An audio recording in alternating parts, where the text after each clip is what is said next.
is Talking Trek Live. What's up, what's up, what's up, what's up? Good evening. Welcome in. Appreciate you guys all being here. Let's hit it up with the Talking Trek server sound off. You guys go ahead and get us started here. We got a lot to do tonight. We got stuff to teach you. We got stuff to promote. We got stuff to talk about. And I've got jokes to make. Yes, indeed, everybody. I wrote stupid news tonight, and we're giving it to you live. Noon Whistle is kicking us off tonight on server 29. What's going on? Raj on server 9. Thank you, Spectre on 11. Dr. Iron Chef on 14. Thank you very much for being here. Dr. Juby on 60 and 61. Ghost Rider on 63. Benny Hill's Ghost on 42. What's going on? Tarpy. Or wait, are you actually on server 70? Is that why you posted that? Or are you actually on? Okay, all right. I didn't know. I was very, very confused. Okay, server 70. Thank you. Major Pothead on 67. Sherlock Holmes on 27. Mariachi on 193. Everywhere It Matters on 56. Strider on 70. Thank you guys very much. What's going on over here? Let's check out the YouTube chat. We got R&T hanging out. Darren is hanging out on 138. Thank you. Let's see. What else do we have? Kirok, Yeehaw says... It's nice. Stradalorian on 9. Daystress on 32. Newton on 702. Jondrel on 32. J-Babes on 13. Spin Sugar on 22. Bel Air on the sexy server 70. Freelancer on 17. Dave Hart on 74. Flying Tiger on 101. Candy White on server 24. Jason Cash on the Jellyfish server 13. Dan on 701. What's going on? Walker on 42. Captain Q on 57. Madrox on 8. Let's see. What else we got? Snafu is hanging out. Enterprise on server 30. Bender the Robot on 51. Jason on server 13. Wristbreaker on 70. Keith on 49. Jack on 84. And Delisha 701. I feel like I've read these now. I feel like I'm reading. I think you guys are getting me cross-platform. Is that what's happening? Hercules on 134. Yowzers on 118. Thumbelina on 24. Darkblood on 17. Thank you guys. Good evening. Welcome into the show. Appreciate you guys all being here. What's going on? Welcome in. Boom. Thank you. Engineer on 89. JM on 74 hanging out. R&T on 16. Thank you guys very much. I appreciate you guys all hanging out. Yeah, you guys are tricking me up on the cross-platform stuff. I can see that that's what's happening here. Good evening, everybody. Appreciate you guys all being here. Oop, camera being weird. Thanks, engineering. I appreciate that. Thank you. Madrox throwing 100 kitty bitties in, and you guys are already starting a hype train here tonight. Thank you guys very much for that. Tarpy is hanging out. What's going on? Karkin, Matters, Jules Verne on the stage. Hello. Hello. Howdy, howdy. Howdy, howdy, howdy. Hey, hey. Hey, hey. Sorry, Well, answering a couple of DMs. Good evening. How are you? Appreciate that. So sick. SpongeBob is licking my face right now, and I appreciate that. Thank you. I do. I like a good face licking. Isn't that what sponges do? Yeah. They just Don't you feel cleaner now? Yeah, they give you kisses on your face. Let me say a couple of thank yous very quickly. Trek Diva for the tier 2 resub. Kill First for the 33-month resub. Engineer dropping 5 gifted. Yes. And Delisha with 100 kitty bitties. Freelancer with a couple 100 kitty bitties. Keith with the 22 months. Oh, thank you. You're the best. Mwah. Give me hugs and kisses. Thank you, Q. No, you don't need to clip that. I realized as I said it that there's nothing good that can come out of that. So it doesn't need to be clipped. I appreciate that. RSDJ. Wait, what? What did I miss? Nothing. Never happened. RSDJ on tier 1, 4 months on the resub. Jongo on the 31-month tier 3 resub. Tier 3. Yo. Thank you. Adam Drayling on the 22 months. Appreciate that. Thank you guys so very much. Q and Wilson dropping some more kitty bitties. Appreciate you guys all being here tonight. Welcome into Talking Trek Live, Star Trek Fleet Command's official podcast. I am your host, UltimatDJz. Griffin is safe and sound, but has traveled to Missouri for a family emergency. So lots of thoughts and prayers his way, all right? But he had to take an emergency flight out Tuesday night. That's actually why he missed the stream Tuesday night. He took an emergency flight for a family member suddenly falling ill, so he is tending to that. you guys' thoughts and prayers towards the to the Griffin family. He's up in Missouri right now, so he'll be back with us when he can. He sends his love. I talked to him here just a little bit ago. Yeah.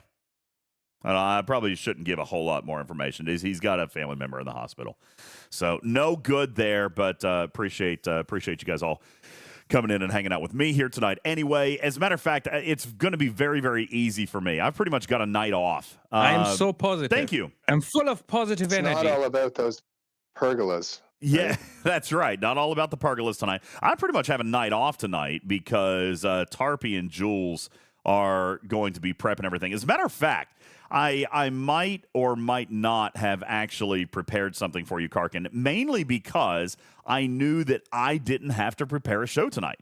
See, this is what's great. If I just have Tarpy and Karkin and Matters and Jules just prepare every single show, then I can do silly things like write stupid news and prepare an actual commercial break. Yes, I did. I'm not stealing any credit. I had nothing to do with anything. I even have like 99% Jules. I even have parody commercials tonight.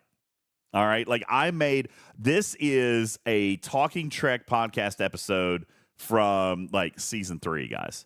All right. I brought in all the elements. I got all of it. John Drill says maybe you'll get to the content before midnight. No, here's the thing. I will be fine because I'm getting ready to hand it off here in just a couple of minutes.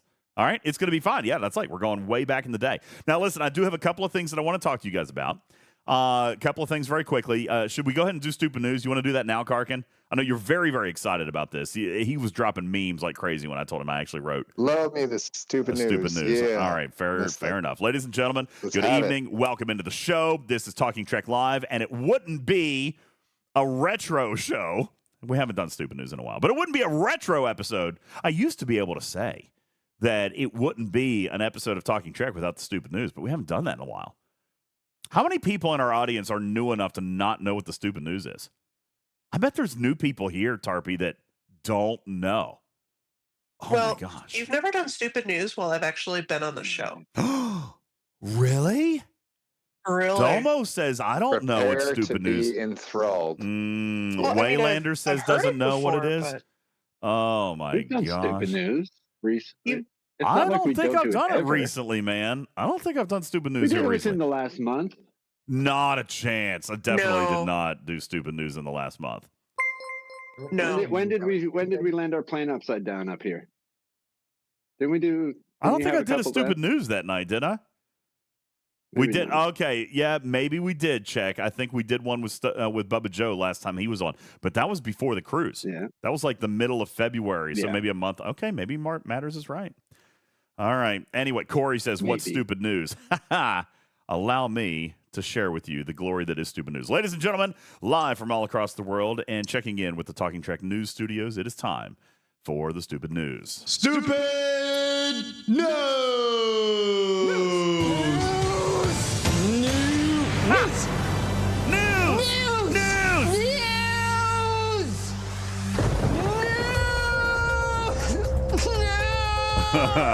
We have memes about this. I applied to be one of those news voices, but I never got my second interview. I mean, we've got memes. There's like graphics. There's all kinds of stuff for stupid news. All right, so let's get into it. A young Australian woman has faced backlash here this past week after for her stupidity after posting herself diving into a thick sea foam during Tropical Cyclone Alfred. Did you guys see this? Like the foam was like inches thick. She dove into something so heinous it can only be compared to a public pool filled with toddlers. No, seriously.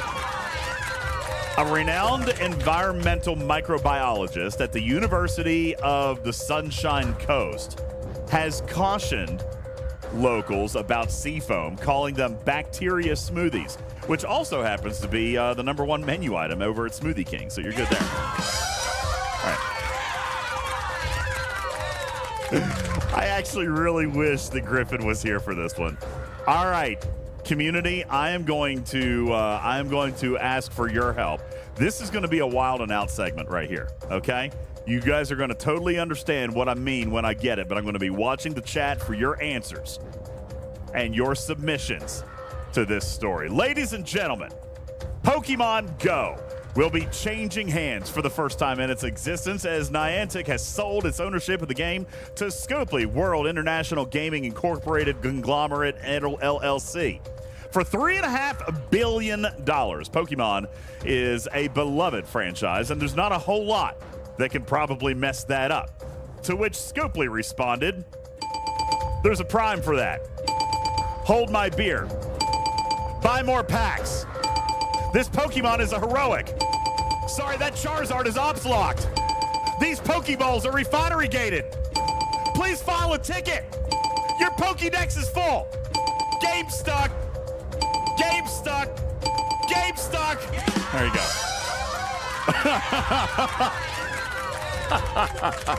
Hold on. Error code 5. Pokemon no. Retrieving. Oh, you thought this game was free? In other news, Scopely has fixed all the glitches. Your bag is full. Loading. Hashtag free Charizard. Error code 420. Oh my God, there's so many.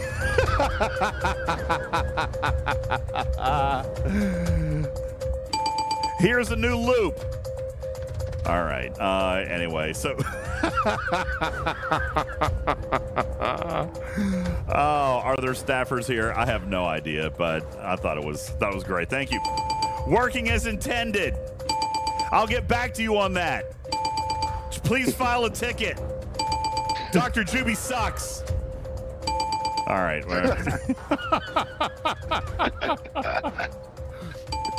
Here's Galaxy Quest. All right. No one has said the word dongle yet. How is this not perfect for Moist the word nuclear dongle. Your Pokédex is full. Your Pokédex is full. Your Pokédex is full. Your Pokédex is full. Your Pokédex is full. Here's a new currency. Game stuck. All right. We could go on all night. Oh my God. My kids, all three, play that game. Yeah, I wonder how it would work, Matters, if they incorporate some kind of like an impulse cap to throwing a Pokeball. Like, do you think like if they go to a raid and they slow it down? Yeah. Since when is Squirtle a pink square? Got it. Your compensation will be coming in a few days. Quality. Okay.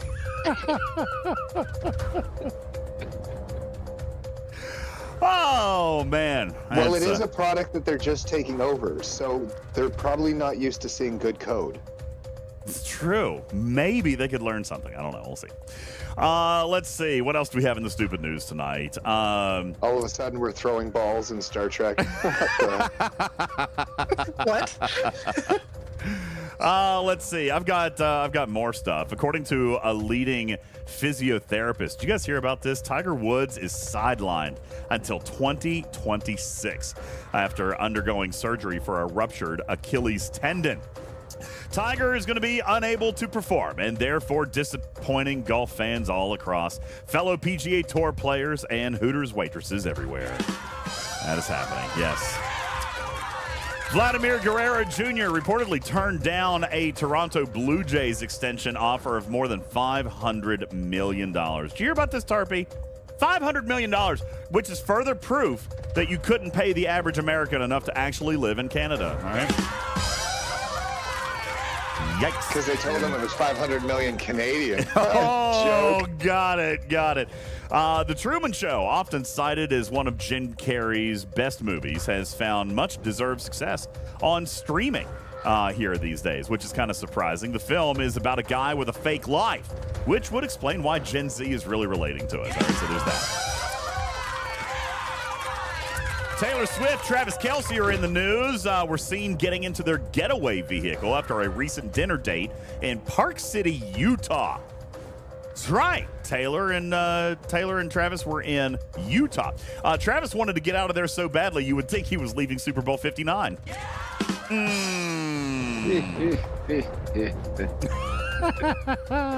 Lucky Utah. Let's see. Do I have anything else? All right, final one. Last thing. Cops say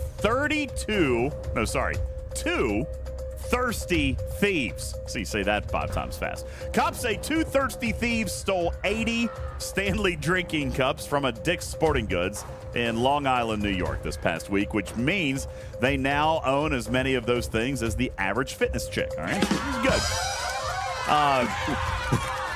No, truth be told, these guys must be New York Islander hockey fans because this is the only way they'll ever see a Stanley Cup. Oh, and ladies and gentlemen, that's your stupid news. All right, see, there you go. Karkin, did you miss it? I mean, was it as good as... it's everything I needed. Yeah. I got it. That was good enough for a few months now. You can take it. Yeah. We're good. 10 out of 10, says Mortman. Thank you. This is great. 10 out of 10, says Noon Whistle. Thad laughing out there. Appreciate that. Logo Bolus. Wait. Why do you watch me? Hold on. Oh. Gen Z is relating to the guy with a fake life. Yeah, that's thing. You know what? I have a really funny story. Actually, I can't tell it yet. I haven't finished going through everything. Guys, I was going through my OneDrive because I was running out of space. And I was going through my OneDrive and looking at some old folders that I haven't looked at in forever and ever and ever.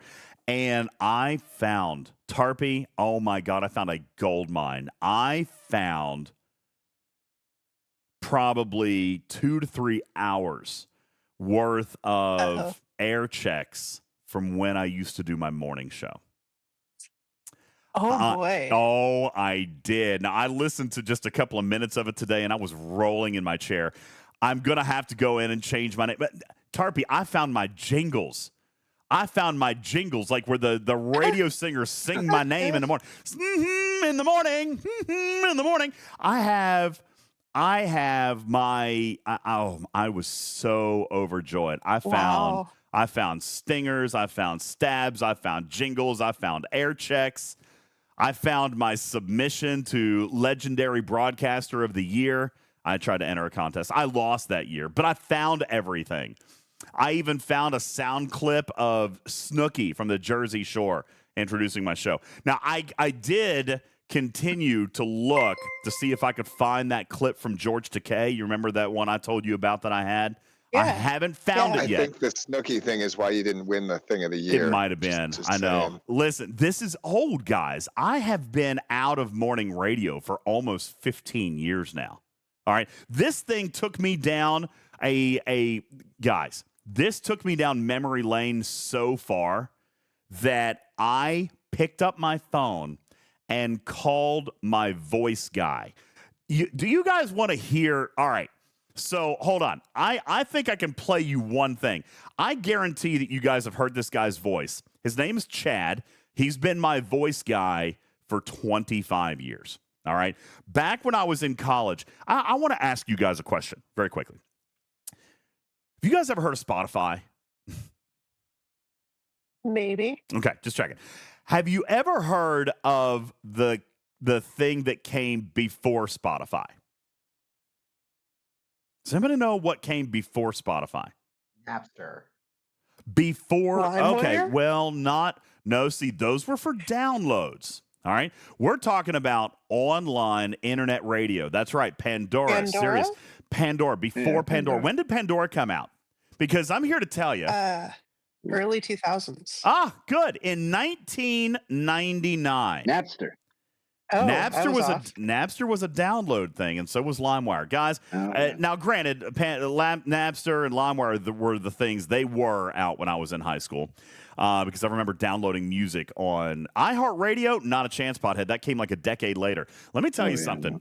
I found, let me see if I can find this real quick. I found bits from the first internet radio station that streamed with Shoutcast. Does anybody actually know who owned that? That's right, Spectre. Winamp Radio. do you happen to know? I've not talked about this a whole lot. You guys happen to know who actually had one of the very first Shoutcast internet streaming radio stations on Winamp, on Real Player, on Shoutcast.com? You guys might remember that it was a radio station called Extreme Net Radio. Does anybody remember XNR, Extreme Net Radio? I don't know. You might not. You might not. And it's okay if you don't. Extreme Net Radio was mine. I actually owned that. And I ran that out of my college dorm. All right. And so when I came back and I found this dump of stuff, all right, I was so taken back. I actually called my voice guy, Chad. I called him up on the phone. I'm like, dude, it's been 25 years. Do you remember this? Do you remember this stuff that we used to do? And he was like, oh, my God, dude, it's like great to hear from you. I can't believe all this stuff. Okay. Let me see. Club. Let's see. Let me see if I can play this here real quick. Hang on. I got a game. Club Hot. Okay. Let me move this. I've actually got a game open, so hang on a second. Because I was also going to talk to you guys about Cardio Quest a little bit tonight, but You have a list of things. I know. Yeah, is that on This is Jules' DJ schedule? time. This is DJ time. You guys leave me alone. This is DJ time.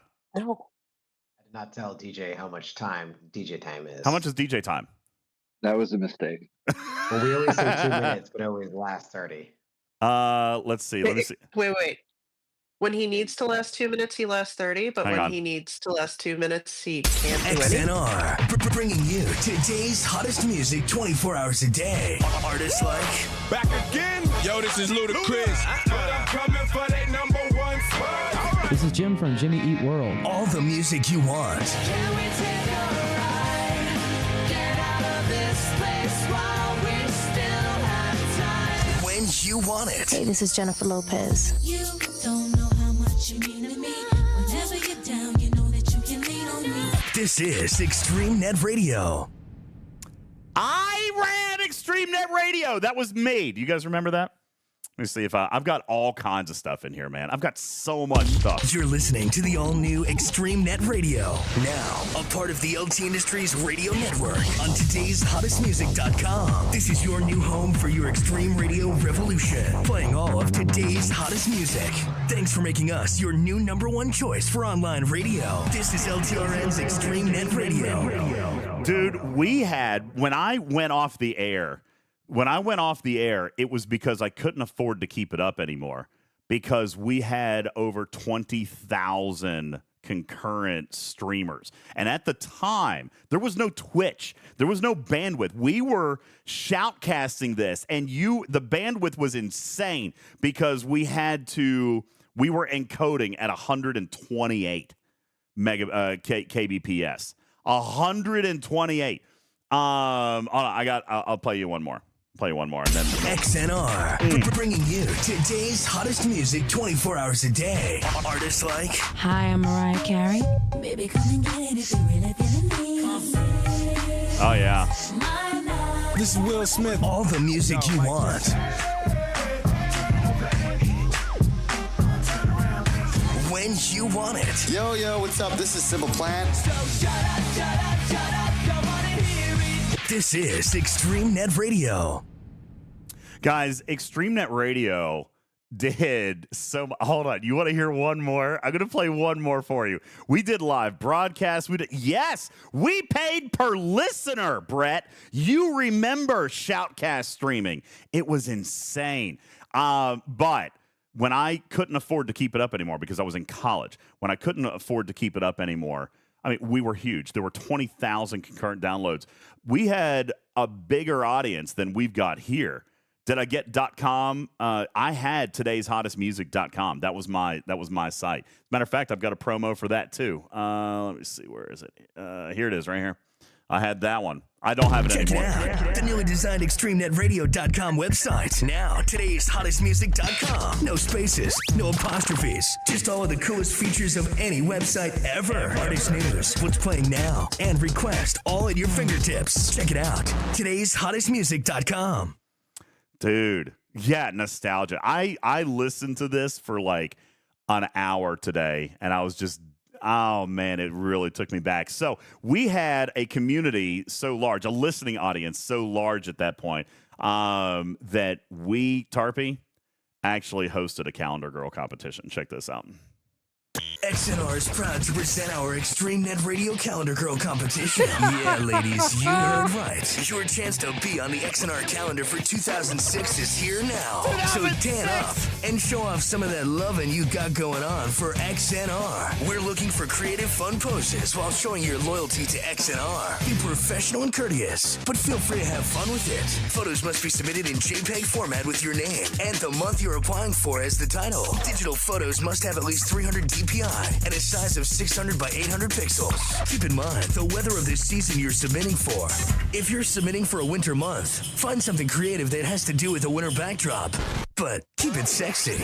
All 12 calendar girls will win a free weekend vacation anywhere in North America. Listen to that. Dress up, take and submit as many pics as We were giving away, we had sponsorships with big hotel chains. I want to go back and listen to this. Listen to this. girls will win a free weekend vacation anywhere in North America. What? That's how big my radio station was. We were giving away vacations. We were giving away 12 vacations to anywhere in North America.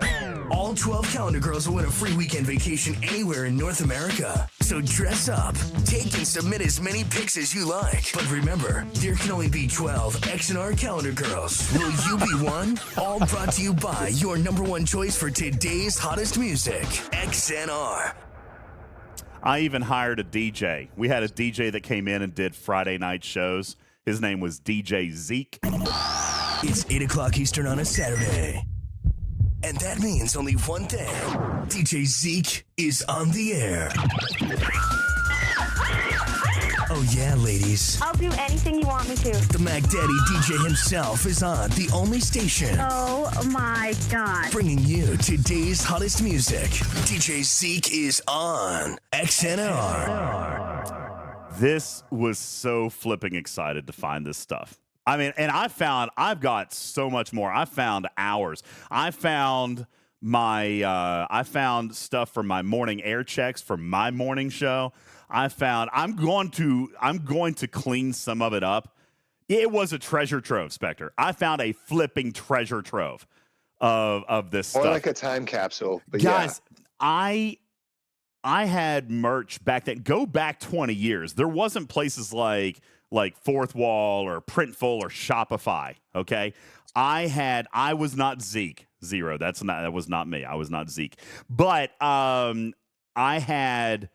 had merch 25 years ago, and the merch back then was very consistent with a top 40 radio station. Like we sold like thongs. and oh my God, tiny T-shirts. Like, I mean, oh God, I'm actually embarrassed to think about some of the stuff that we did. But I mean, it was awesome too. We did. We broadcasted live. Let me see if I can find this one. We did. Let's see if I can find this right here. We did a summer live stream in Morgantown. Today's hottest music is kicking this summer off right. Join us live for a broadcast on Saturday, April 30th, starting at 2 p.m. till 6 p.m. as XNR broadcasts live from College Park, the Rich Apartments in Morgantown, West Virginia. Vacations and other prizes are going to be given away for crazy games. And it's all happening right here on your number one choice for summer parties to remember forever. This is XNR. By the way, we got permission. We had an event license and all that stuff. There were over like 6,000 people that showed up to that summer party. It was insane. 6,000 some people. This is just some stupid college. This started off as a college radio station project for me. It started off as a broadcasting project. and it just got better and better because at that time there was nothing else. Like there was no Pandora, there was no Spotify. Like Shoutcast streaming, Winamp Radio, live. What was it? Real 365 or Live 365, whatever it's called. I think it was Live, and then it switched over to Real, or was it Real and then switched to Live? I don't remember what it was, but we were on those platforms. Do you remember when Windows Media Player had a radio station platform? We were there. We were consistently listed in like the top 3, top 4 of Windows Media Player radio stations. Yeah, Candy White, Real Player. That's what it was. We were there. We were one of their radio stations. We were on one of Winamp's radio stations. I mean, we were everywhere. We were like we kind of are now. This has been in my blood for 30 years. I mean, if you guys can believe it or not. But I found this and I died. I was so excited. I mean, I've got air checks in here. I've got contest submissions. I've got so much stuff. I have a stupid news story. All right, I think this one is safe to play. Do you want to hear the... Probably should. Always. Let me see if... I think this one is clean. Let me play it. I have probably a bad idea. Get ready with the So a beaver guy button. in Cheyenne, Wyoming, learned the hard way that paint, wet paint in particular, is apparently not a good preventative measure for a taser gun. He covered himself in white latex paint, believing the cops couldn't stun him if he was covered in wet paint. Instead, the cops stunned him not once but twice. Oh, talk about a shocker. See, I did stupid news even 30 years ago. Shocker! How about that baby voice? I'm telling you, Vedeka, this clip was from, I was probably 17 or 18 years old. Isn't that wild? That baby voice. So a guy in Cheyenne, Wyoming, learned the hard way that paint... Anyway, yeah. So, I mean, we went off the air. I was even trying to sell sponsorships. I just couldn't keep it on the air. It was so much money. I mean, we were up to 20,000 concurrent streamers, and I couldn't afford to keep it up. I was just a college kid. So, Juby says, it's refreshing to know that stupid news hasn't changed in 30 years. It was awful then. It was still awful now. Yeah. Oh, mp3.com. I actually used Shoutcast, which actually was Winamp's like backdoor company for their Shoutcast streaming. You licensed Shoutcast servers back then. And I mean, guys, we're talking about like one server would only support like 200 concurrent streams. All right. Like that's how much it was. I got up to the point where I was paying for like 100 servers. And it was nuts, man. It was crazy. Ember Wild says, back in my time, I broadcast in 14.4. Dude, we were broadcast. I remember when, oh my gosh, it was one of the very first codecs. We were broadcasting in straight MP3.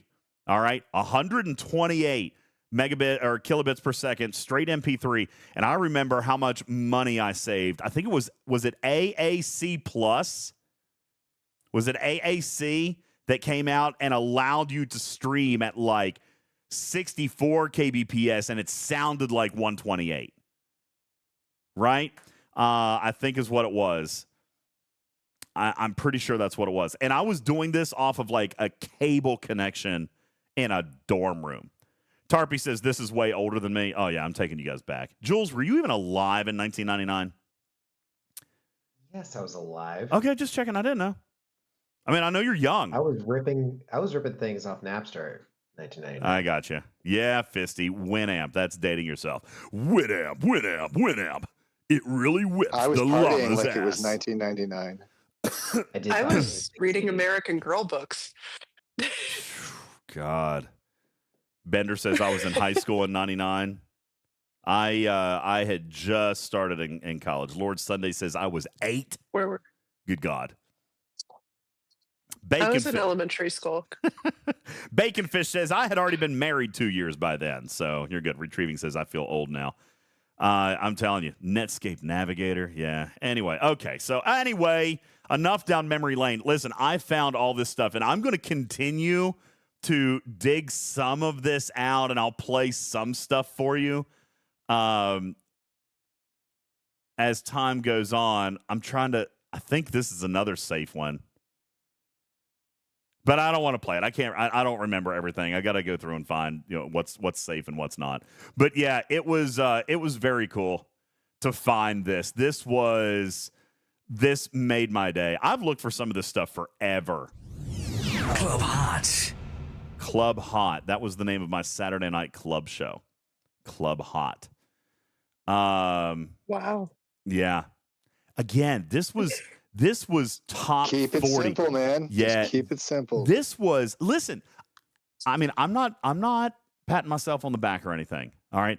But I pioneered a lot of this. How many of you guys now, or in the last 20 years, have heard a mix show on your radio station on Friday or Saturday nights?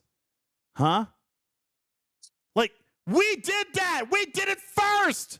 Club Hot. As a matter of fact, if anybody could ever if anybody could ever accuse me of stealing anything, it would have been John Garabedian's open house party that I modeled a lot of my stuff after, because I had just finished my internship in Boston at Kiss 108. How many of you guys remember Kiss 108 in Boston? John Garabedian and the All Cool, All Request open house party. Google interning list from Boston. Huh? The chat's thinking that you're about to dox yourself with all these throwbacks. Oh, crap. Okay, well, that's fine. Yeah, that's right. Yeah, Spock Monkey remembers open house party in Boston, so I went up there. I did an internship, and then I did this. As a matter of fact, you want to hear something crazy? John Garabedian helped me with my project. John Garabedian helped me build XNR as far as the radio elements, the stabs and the voice guy and all that stuff. And I've used this voice guy for years for a bunch of other stuff. I've used him for a ton of stuff. So, yeah, to find this was just so exciting, Tarpy. I can't even begin to tell you how excited I was. This is Club Hot. God, so I went to GoDaddy.com today and almost bought today'shottestmusic.com again. It's available for 1 penny. How does nobody own today'shottestmusic.com? I don't understand it. That was my domain for 5 or 6 years. Why didn't you? Because I know I'm never going to go back to this. I know I'm never going to be able to do this. This was a huge project. It's a penny. Oh, I know.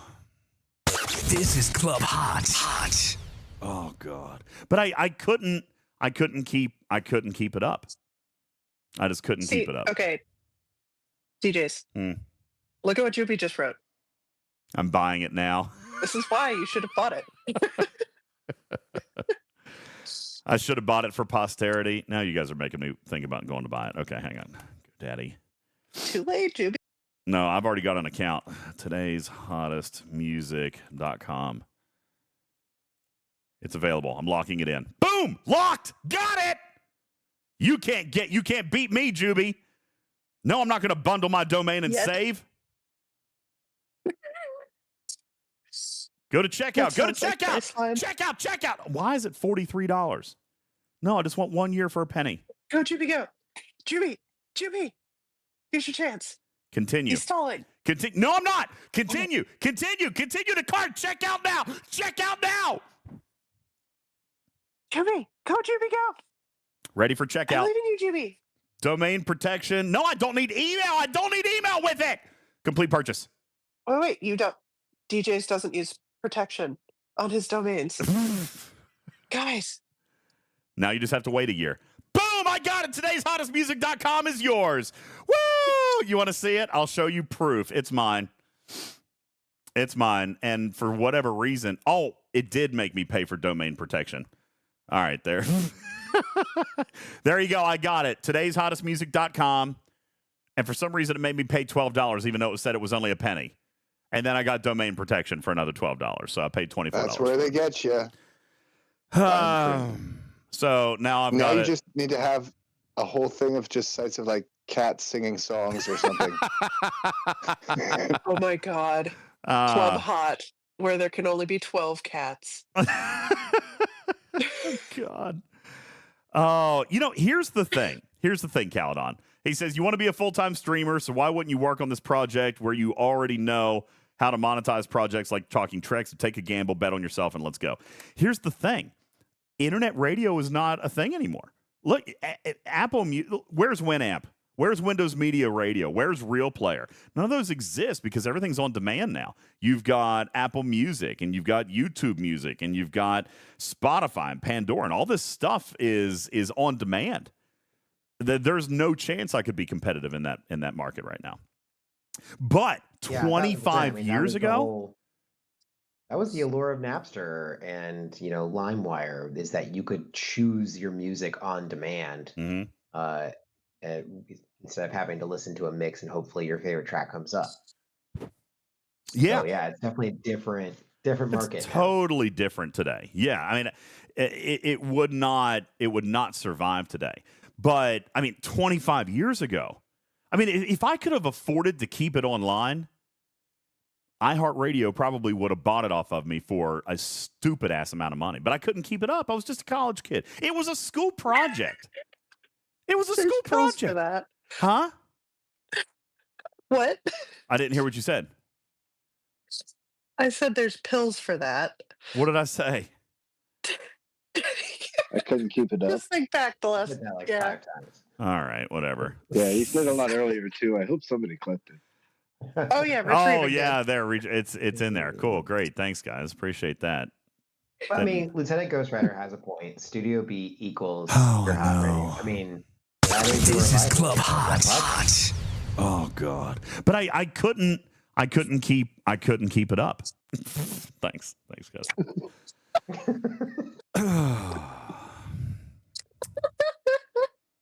And a thesaurus, man. I know. I get it. You keep saying it too. Some of those guys behind iHeart Radio probably remember XNR. Probably. Now listen, you're not going to hurt my feelings, but does anybody in this audience remember XNR? Because it would kind of make my day if you did. But if not, it was a small thing. It was big at the time. But it was 20 some thousand. Risk Breaker remembers? Are you shitting me right now? Serious? You remember XNR? Spectre remembers?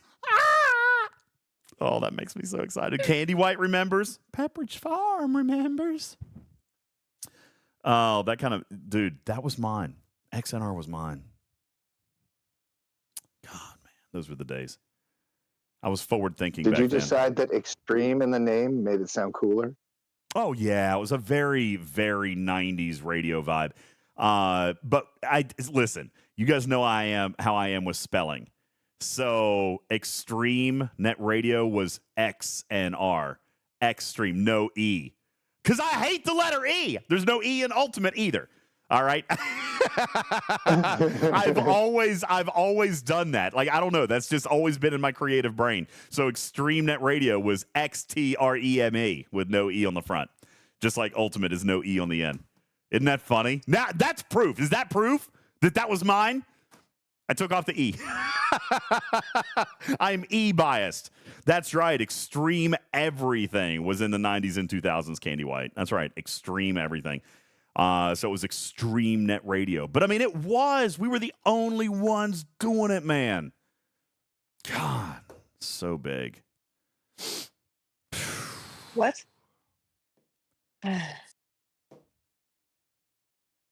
God, it's taking me back. So I didn't even want to do this tonight, but I found it and I wanted to tell you guys. So can the I story. cat herd you? Can you what? Can I cat herd you now? You want a cat herd? Why? Yeah. Why? Move on to the next Jules, segment. how long is DJ's time? Is DJ time DJ's over? time is whatever DJ. It's his podcast, man. It's whatever. In all DJ fairness, wants. we've only gone 45 minutes. So is that good for DJ time? Do you want to? Right here, he even wrote me a show thing. He said first segment DJ time, where he wildly suggested that I was going to talk about Alliance tournaments. No, that's second segment. That's second segment. Oh, that's the second. one where I figured that we'd get through this, and then we can get to the STFC content. Don't worry, I got you.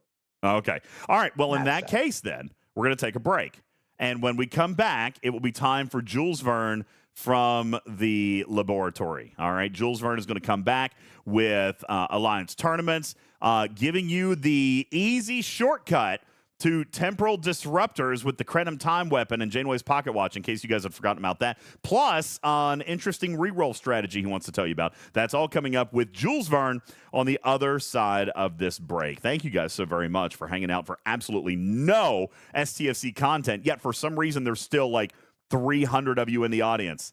This is crazy. You know, this actually makes me believe that we could. There was a calendar that was discussed for STFC Talking Trek.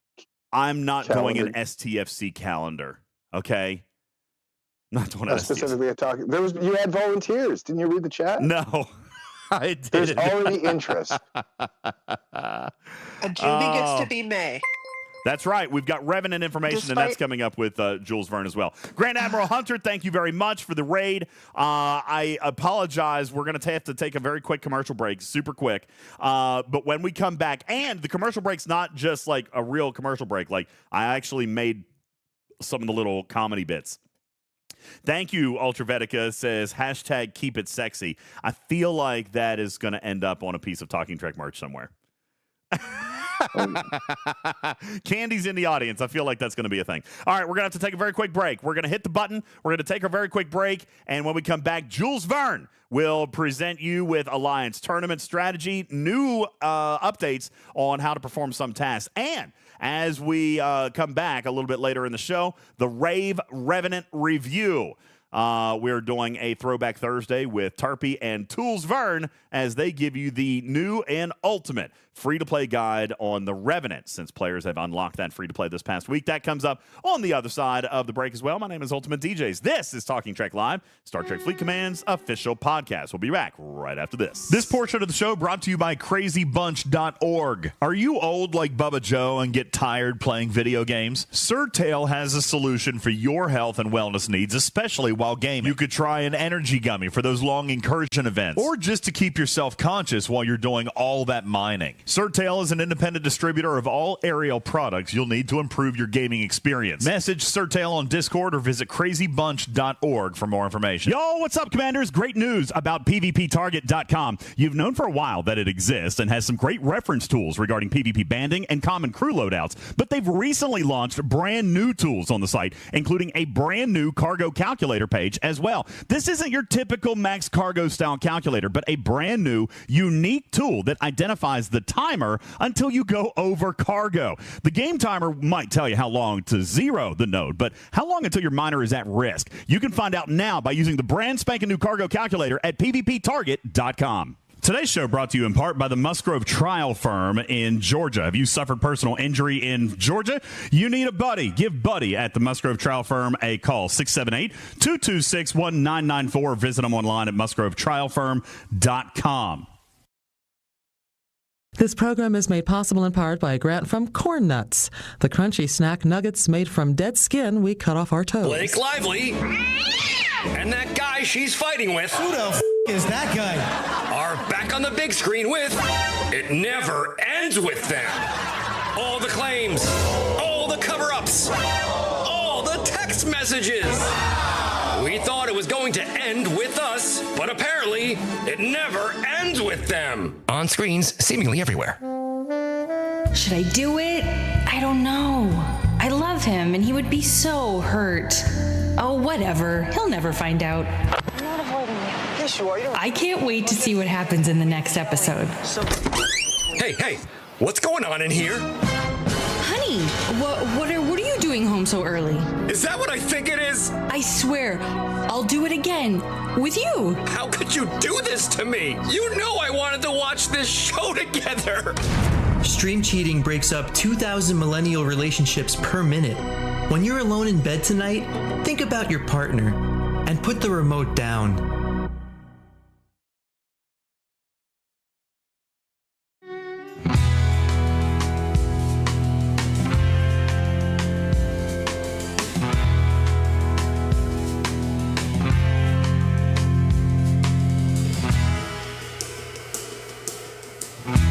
Mad scientist with a gleam in his eye, Jules Verne unraveling the why. Starships soaring through cosmic dread, talking Trek where the fleet has fled. Warp core humming under the stars, resources gathered from nebulous spars, teaching us tactics like a sly magician. Galaxy conquest becomes our mission. Talking Trek where the answers burn from the mad scientist Jules Verne. Navigate the stars where legends play in the Star Trek Fleet Command universe every day.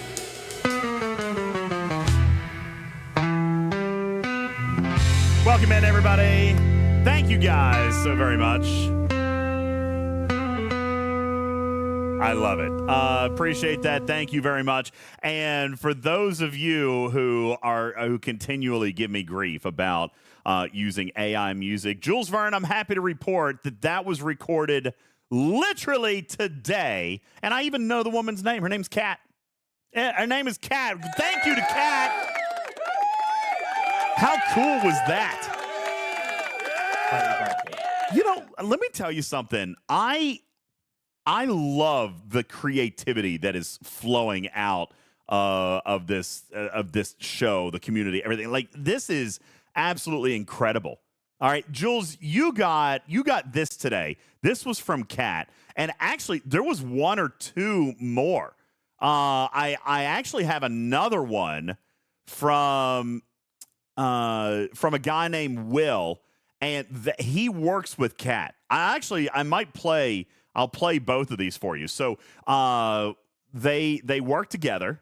They used the same script, and Will did one in a Michael Bublé kind of. You know what? I might play the Michael Bublé one for the next break. You want to do that? I know it's fire, right? Great. Yeah, we'll do that one on the next one. All right, ladies and gentlemen, welcome in to the one and only Jules Verne. Jules, how you doing, man? Welcome into the show. Appreciate you being here.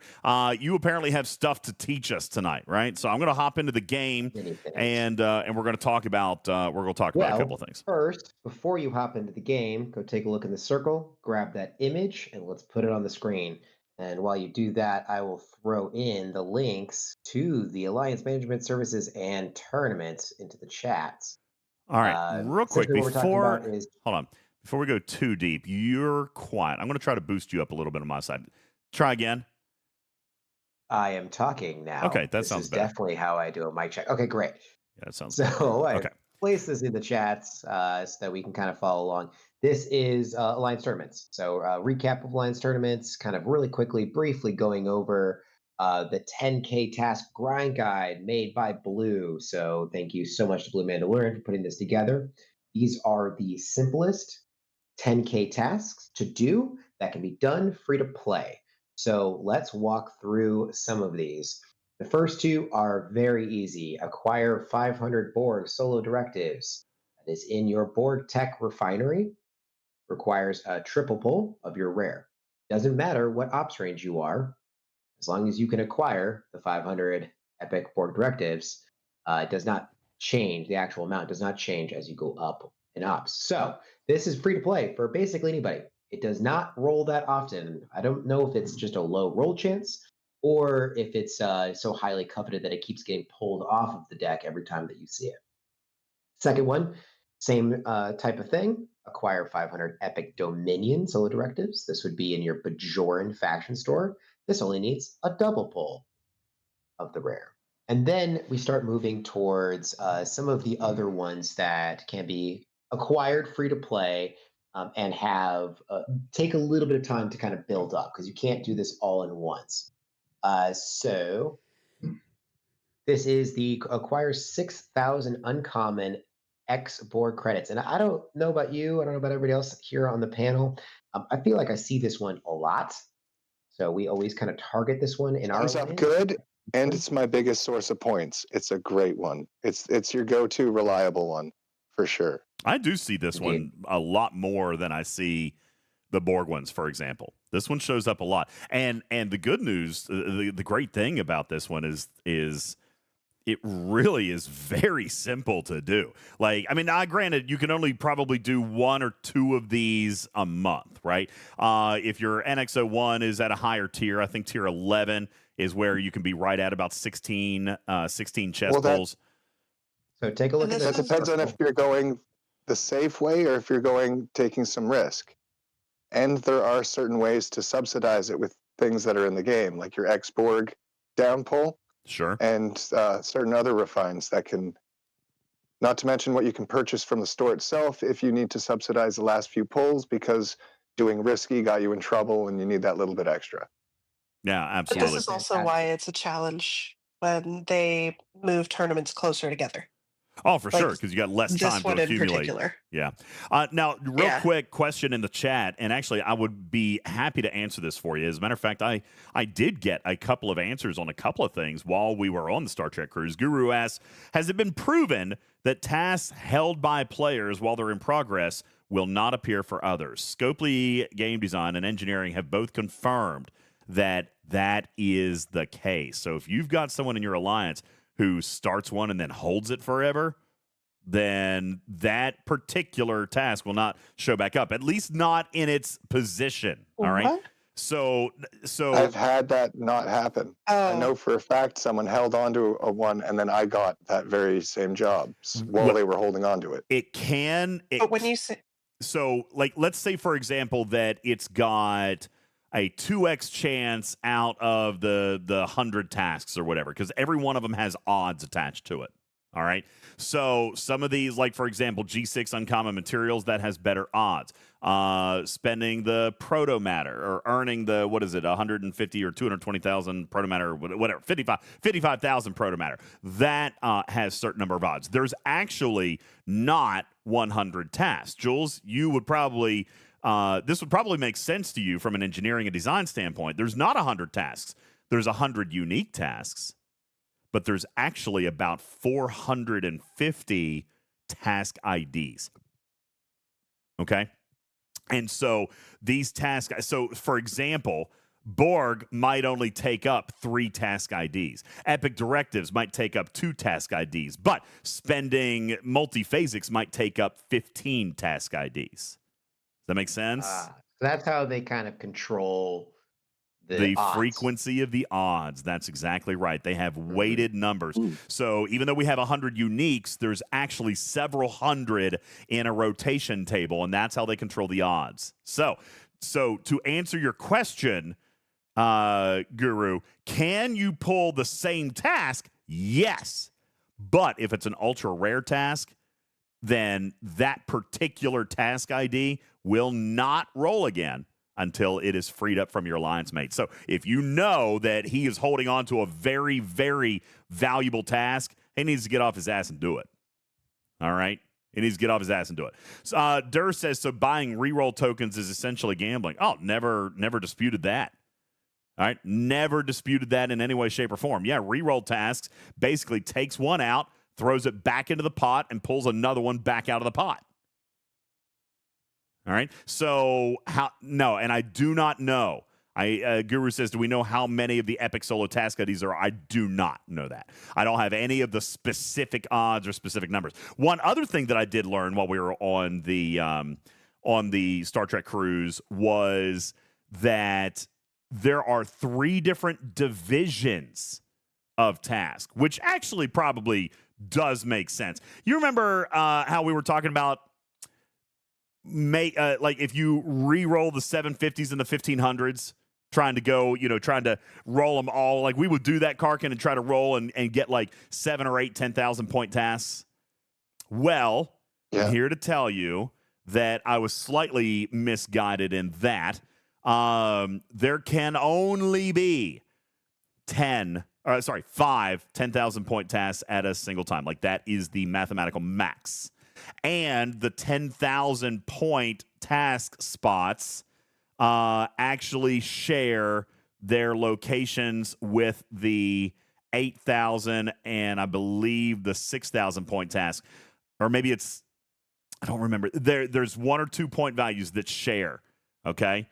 So you can re-roll 6,000 and 8,000 point tasks and actually get up to 5 10,000 point tasks. But according to our original hypotheses, re-rolling 750s is never going to get you to a 10,000 task because there's so many slots dedicated to the 750 through 2,000. And then I think, what is it, like 2,500 through 5,000 has the middle. So there's 3 different differentiations in there. There's only 5 out of the 20 spots that are dedicated to high point tasks. DJ, Don't tell me if I'm... Go ahead.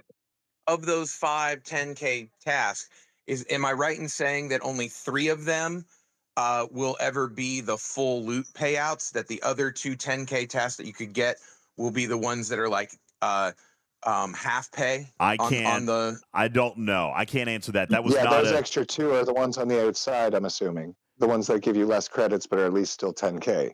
Like the do FKR. If that is the data that you guys are observing, then that would make sense. I did not ask that specific question.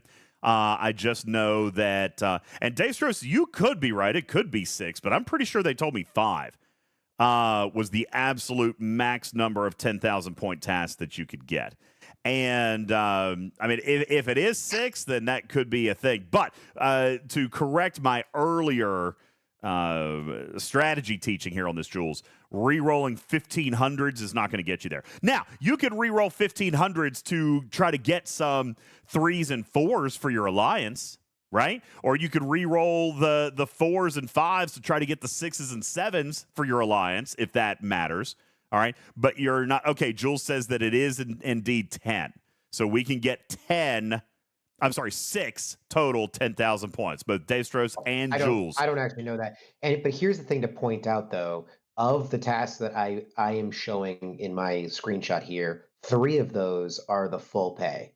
The ones that give you 4,400 credits at Expert or at Master League and the re-rolls. The other 10K, the other 3 there, those ones are Kill Armada based ones that only give you 825 and no re-rolls. So I think that there is the 10K that is part of a different group. So the group 2 is like 2,000 all the way up to the grindy, quote unquote, 10K tasks. Well, that would make sense. I do know that we had a conversation about that, and the way that I thought it was, Jules, was off a little bit. So I wanted to share that with you guys here when it was, because there is actual odds, specific numbers, and those slots are locked to their category, and their category does not shift. All right. So there you go. Answers the reroll strategy question that I had threw it out there. So that's good to know. There you go. Okay. So in the circle, I posted you a screenshot if you could pull that up. So this is the safe regular chest, and it shows you the number of pulls you need to get to 6,000 by tiers. So the higher tier, the less pulls you have to make. You make about the same amount of opportunity chips as long as that favor is maxed. And you make, so that is, you get a little bit more efficient as you tier the ship up. Moving on, we also have protomatter. So acquiring protomatter. For that, I'm trying to grab another screenshot for you. The biggest source for this is actually going to be grinding out a bunch of Q's trials. And how many Q's trials is based on both the actual trial level that you're working on, either tier 1, tier 2, tier 3, or tier 4, and the level of your court of Q building. The way that works is your court of Q gives you a protomatter boost, meaning that each hostile you kill will give you more than that base payout by 1 plus whatever this bonus is. Meaning, if you need to get 55,000 protomatter, it may take you 600 Q's hostiles. That's not really going to be possible. But that's a tier 1 and a court of Q level 1.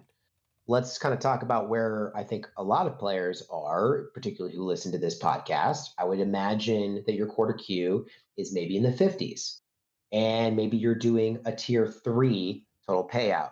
So what you're actually looking at is having to kill, say, 50 hostiles, maybe 45 hostiles. That still may be above and beyond your normal amount that you can actually do based on your trial bells. So some other Okay. methods. Yeah.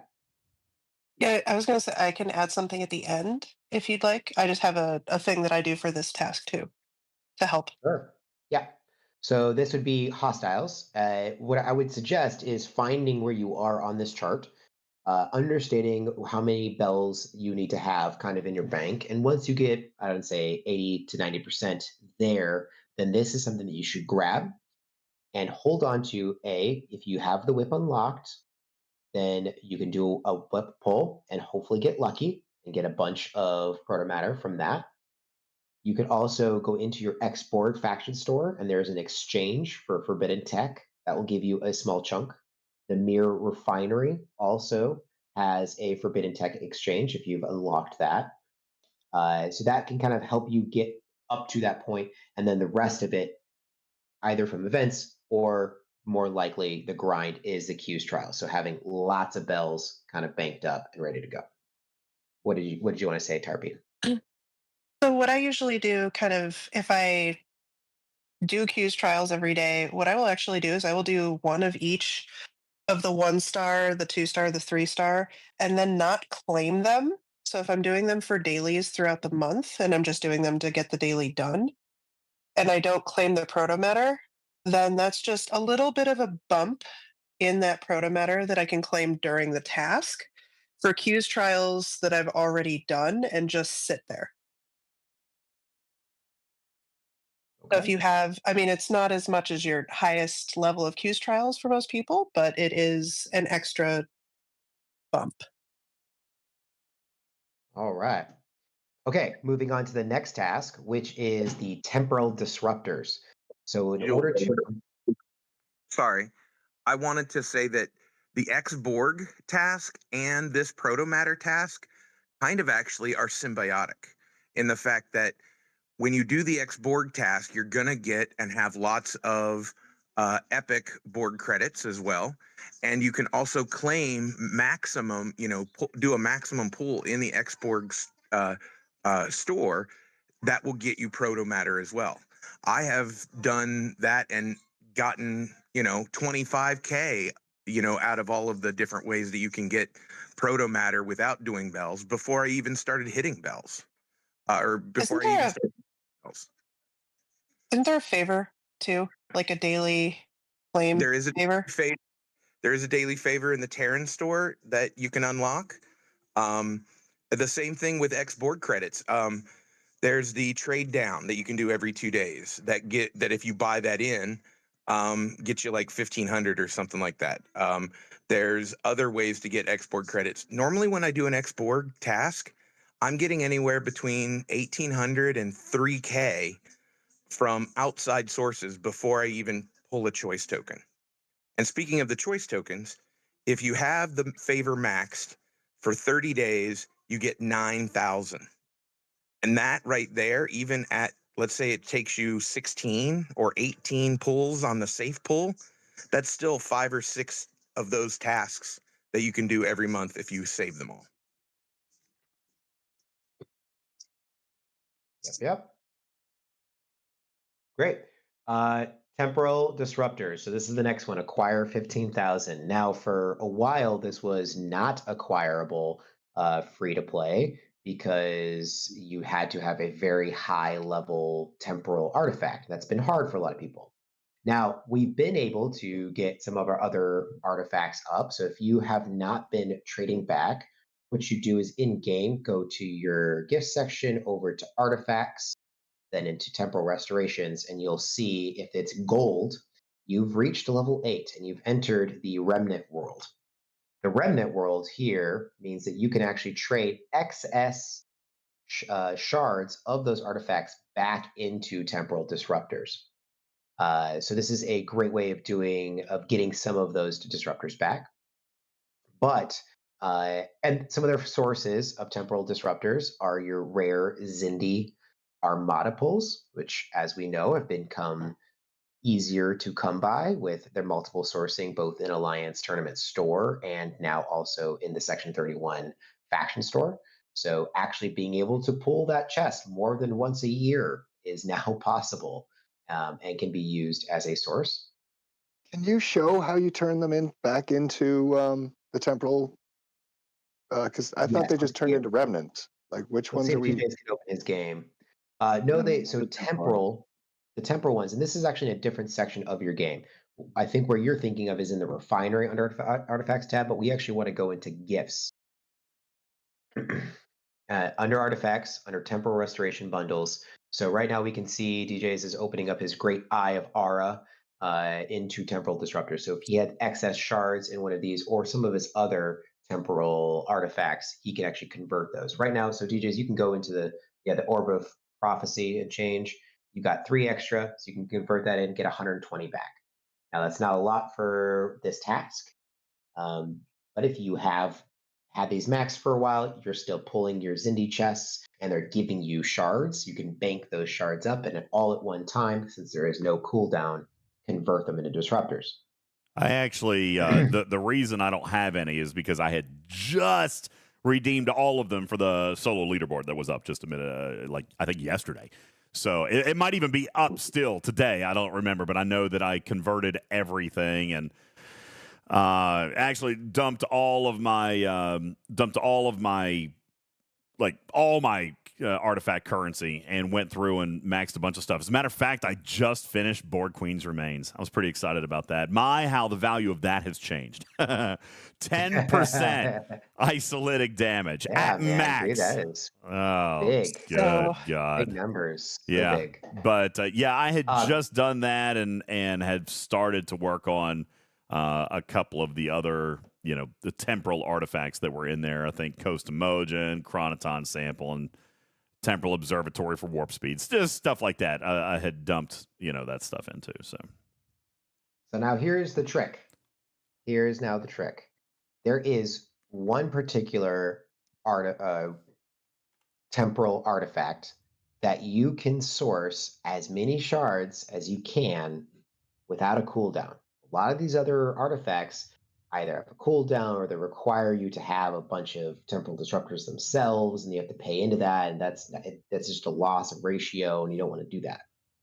But there is one where you can, or there's two that you can do right away. That's in your DTI faction store. That is either Krenim Time Weapon or that is Janeway's Pocket Watch. Now, this does require you to have a level 60 artifact gallery and be special agent or above rank in DTI. But once you reach those two things, you'll be able to pull as many shards as you like, upgrade it to level 8, and then take those excess shards and convert back into temporal disruptors. And it's actually at quite a favorable rate. So you can see, you can't see in the bundle. So I've got some pictures in the circle so you can actually see the inside of that bundle. So it costs 120 static credits for the Krenim Time Weapon or charged credits for the Janeway's Pocket Watch. That converts into 5, and you can convert back 5 of those into 600 temporal disruptors.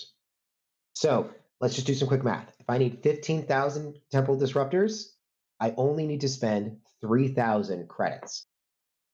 I don't know about you all, but if you're actually sufficiently getting through your Krenim invading entities, you're able to double pull the chests for your ops level, and you're actually getting an excess of those credits. This isn't a bad ratio. What is 3,000 credits? What's the conversion on an epic to temporal disruptor? I thought it was 200. Is it it's less than 120 temporal disruptors for that's one okay. shard? I got you. So 120. So if you need, 15,000, you're getting 120 per shard. Divided by 5 times 120. There you go. 3,000 static credits will get you 15,000 temporal disruptors. Big time. Hey, thank you. What's going on, Abdi? And James Bond, thank you for the raid in tonight. We're talking a little bit about Alliance tournaments and how some of the tasks have shifted a little bit and how some of your strategies have changed in some of the 10,000 point tasks. Appreciate you guys coming in. Welcome in to the show. Jules, that is a great one. 15,000 disruptors. And if I'm not mistaken, that is a task that pays the big credits and everything too. It's not like one of the grinders ones. Exactly. This one pays well. There is no cooldowns. You can immediately do it if you have the credits available, static or charged, depending on where your reputational level is for TTI faction. So this is now fast becoming a way for G6 players to also complete another task when, say, I don't know, you haven't collected your Battle Pass choice tokens, or there's not enough choice tokens to complete your entire Alliance tournament tasks with the acquired G6 materials version. So this is an easy way to kind of jump in on that. Plus, I mean, this is a temporal disruptor farm. I only have one temporal artifact left to max because of this farm. So this is going to be huge. This is basically a loop accelerant for the temporal artifacts, at least the ones that use disruptors to gain more shards. I am more almost there. Generation. I think I need like 2 more days. I'm getting 3,000 rep per day now. So yeah, I need 2 more days, and I'll be there. That'll be one that I can actually take advantage tail of. end of hang on to those static credits, because tail end of the tournaments, you may be able to get a couple of these tasks done. Absolutely, static credits right there, baby. Plus, I see a high ratio of these. This task comes up quite a bit. It does as well. So yeah. Jules, I wanted to also point out that I don't know if you said the rare Zindi pulls on the chest. That has a 3-day cooldown. So you can pull that twice during the tournament, and that is a guaranteed payout of you have a chance, but you will get some temporal disruptors there, and it pays really well. Not only that, with the new solos that came out, you can buy directives there, and they're not that expensive at all. So, for me, I'm going to wait and make sure that I have enough for 2 double pulls in my Zindi Rare for every tournament, so I can double pull it. And I did that yesterday, and all I needed to do was that pull, and the task was complete because I did a double. Well, the Zindi Rare Chest does have a guaranteed amount of essentially 800, but there's 4 rolls on that, so it can be quite high. I've also put this in the circle for you, DJs. So it can be quite high as well, because you can get a 16,000 roll even at Ops 51. So yes, very good. And in the Emerald chain, if you're high enough, now your alliance may have the extra roll. If you're not, you may get it next time. So that's something to look forward to as well. Adding an extra roll to both of those. Great. Last one that I wanted to talk about was the acquire 1,500 uncommon commander skill points. Yeah, the uncommon skill points. Yeah, nailed it. Yep, that's the one. So this one is upgrading the command center, because at certain levels you would actually get a reward just from finishing the upgrade of the command center building. So I've also included a small chart in the circle for you that shows basically you have to be at least command center 40 and get through 2 upgrades, or be at least command center 50 and be able to do 1 upgrade. By completing that, you'll be able to collect more than 1,500 in uncommon skill points and finish that task. So this is probably only available maybe once every other tournament for most folks based on their acquiring. But now we've kind of pieced together, okay, I can do this once every tournament. I can do my export one at least once, maybe twice a tournament. I can do the temporal disruptors maybe a couple times. So we're starting to piece together that even free to play who are not G6 or are close to G6, they can start getting more and more of these 10K tasks done free to play. Now, Retrieving points out in the chat, and I want to be real clear about this. I would disagree that this is a one-time retrieving. It's certainly not like wildly sustainable, but as he mentioned, maybe once every 2 tournaments, maybe even once every 3 tournaments. But when it pops around, this is a task out of your 15 tasks that you can check off the box, right? Like, it's not going to be something you can rely on every day or every tournament, but this is how to get one of these done, one of these tasks done. So if you know you're coming up on a queue, or if you've just started an upgrade of your command center after level 50, you're probably going to want to hold to claim that until a tournament. Or at least if you know you've got the stuff for it, don't start it until tournament time, right? My command center's 55. I don't have the materials for it yet. I'm nowhere close. But once I do hit, the next number of quantum communicators that I would need, I'm going to hold that for the next tournament. So I'm not going to call it a one-off, because at every level beyond level 50, it will satisfy that skill or that task. All right. So it's not a one-off, but it is kind of a 13 off, 14 off. All right. Because up until 50, it would take 2 levels. After 50, every single level will do it. But you're going to cap out eventually at 60. Okay. Great. The last two we'll go real quick through. Acquire 2200 uncommon G6 materials. The new thing that has come up has been the mats converter, and that has worked. You know that works. So you can convert mats from one to the other, and what you're converting into will actually count towards your acquire materials. You've saved up some of those bonus tokens. Those will now, you can actually basically collect many of those bonus tokens all at the same time in order to get up to your 2200 uncommon. The last thing is, if you want to show this in game, acquire 7,000 galactic recruit tokens. This is through your emergency field ration store. So it takes 19,800 emergency field rations. This is actually going to be in the event store tab. Thanks. Sorry. I couldn't find it. I was looking in gifts. All good. Sorry, I haven't logged in today, so I've got a few event things that I got to claim here real quick. All good. But what I'll say is, as you're getting to that point, the other thing that is in the emergency field ration store that is probably a lot more valuable is the monthly elite choice tokens that will actually grant you essentially a fraction of a pack worth of resources and materials. So I believe that is a better value use for your emergency field rations. However, if you are looking to collect galactic recruit tokens, this is a way of doing that. You can get them all kind of in one bundle as well. There's no cooldown on that.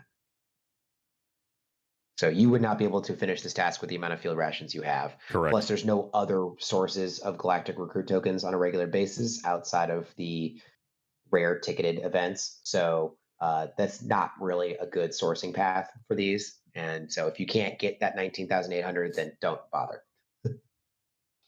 So that's the last of the... They're in the store for an exuberant price that I wouldn't spend, but they're there. This is the free-to-play guide.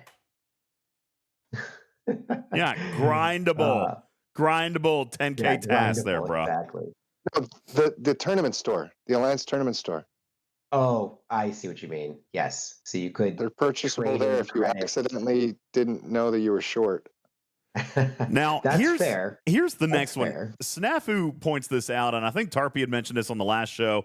I have not stopped to do the math on this, but Snafu says, hey, I'm pretty sure that the 225,000 syndicate can be done now with the new DTI store options once you're syndicate 45 plus. But here's the catch with that. You're going to hold that task for 22 hours. So it needs to be... You're not. I thought you needed. You don't have to. No, so you counted it up, huh? Snap. Yeah, we got a calculator for this. All right, where is it?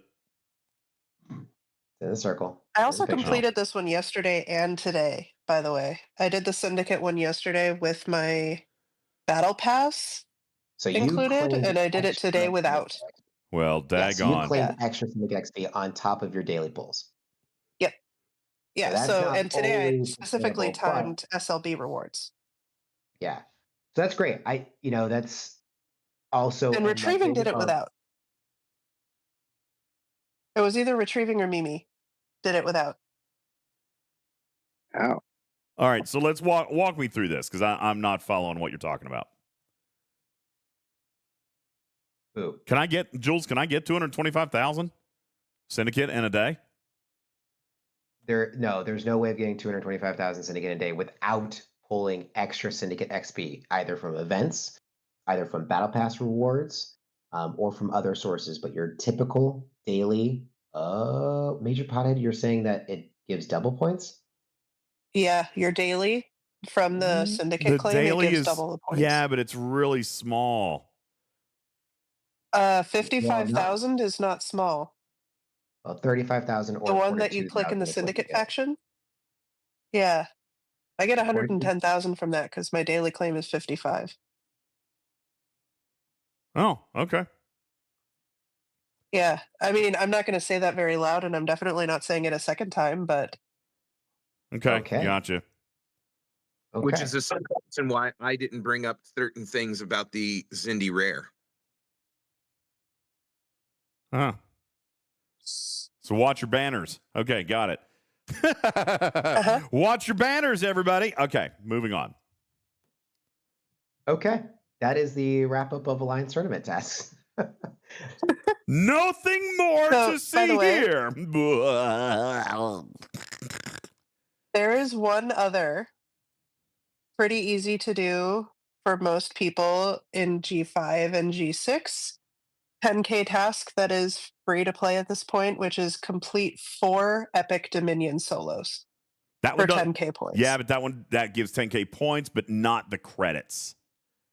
Yeah, and Jules also said that some of the tasks that were on that sheet did not give the full credits and the full rerolls. So that was already covered as a possibility. These do. All of these do. The ones that you are can right click here. over to the tournament task list, DJs, and take a look at the very top is organized. Yeah. But the defeat 4 epic Dominion solo armadas, that one is one of the ones that's the grindable ones that does not fit under the 4,400 maximum credits and the 12,000 rerolls.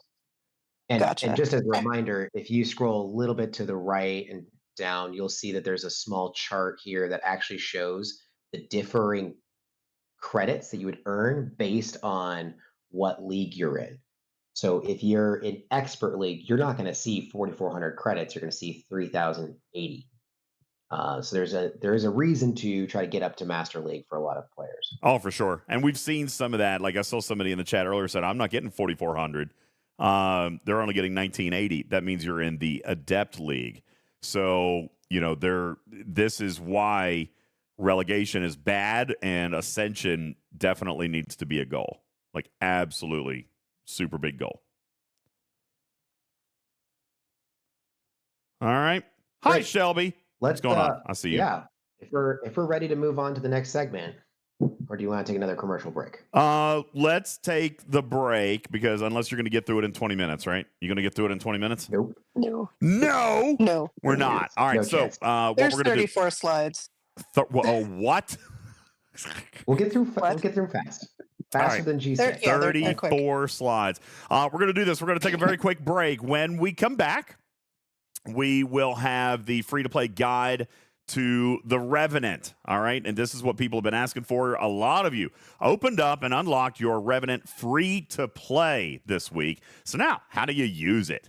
All right, you've got these polygons, you got these Borg solos, and they're armadas, but are they invading entities, and what officers work and don't work, and all this and this stuff. Don't worry, don't panic. You don't have to go back in time 3 months to watch the videos when we were learning. Guess what? There is a proven strategic method to using the Revenant. Jules Verne has it for you on the other side of this break. My name is UltimatDJz. This is Talking Trek Live, Star Trek Fleet Command's official podcast, and we'll return right after these messages. Today's show brought to you in part by the Musgrove Trial Firm in Georgia. Have you suffered personal injury in Georgia? You need a buddy. Give Buddy at the Musgrove Trial Firm a call, 678-226-1994. Visit them online at musgrovetrialfirm.com. This portion of the show brought to you by crazybunch.org. Do you suffer from pixel fatigue? Well, we've got a gummy for that. Surtail has the answers for your health and wellness needs, especially when gaming. A gummy for blue light protection and eye health, an energy gummy, or how about a relaxation gummy to help you chill after Wardod kills all your miners. Surtail is an independent distributor of all the aerial products you'll need to improve your gaming experience. Message Surtail on Discord or go to crazybunch.org. Yo, what's up, Commanders? Great news about PvPtarget.com. You've known for a while that it exists and has some great reference tools regarding PvP banding and common crew loadouts, but they've recently launched brand new tools on the site, including a brand new cargo calculator page as well. This isn't your typical max cargo style calculator, but a brand new, unique tool that identifies the timer until you go over cargo. The game timer might tell you how long to zero the node, but how long until your miner is at risk? You can find out now by using the brand spanking new cargo calculator at PvPtarget.com. This program is made possible in part by a grant from Feed the Children. Call today to feed a child for as little as 16 cents a day, or purchase one outright for $200 down and low monthly payments of just $29.95. Tonight, on an all-new Unsolved Mysteries, the most confounding question of our time. What the heck is Bitcoin? It's like, it's like internet money from like a 3D printer. I don't know. They're really tiny, so they call them bits, like itty bitty. Join us as leading Bitcoin investors share their analysis. My sister's ex-roommate's cousin is a dog walker for this rich guy, and he says we should buy it. We sold everything we own to buy 10 shares.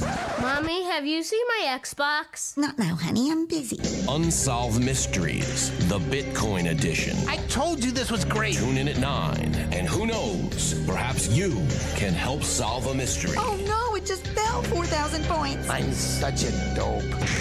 From the makers of Girls Gone Wild comes the video that's storming the country. Oh, yes! Yes! Weathermen Gone Wild. Yes, we got it, baby! We got it! Over 2 hours of naughty reporting on snowstorms across the country. Yes! Listen to that! Listen to that! And if you act now, we'll throw in our idiotic hurricane coverage at no extra charge. That's a twofer! That's a twofer, baby! Weathermen Gone Wild. The video that'll make you stand up and say, yes! Woo! Woo!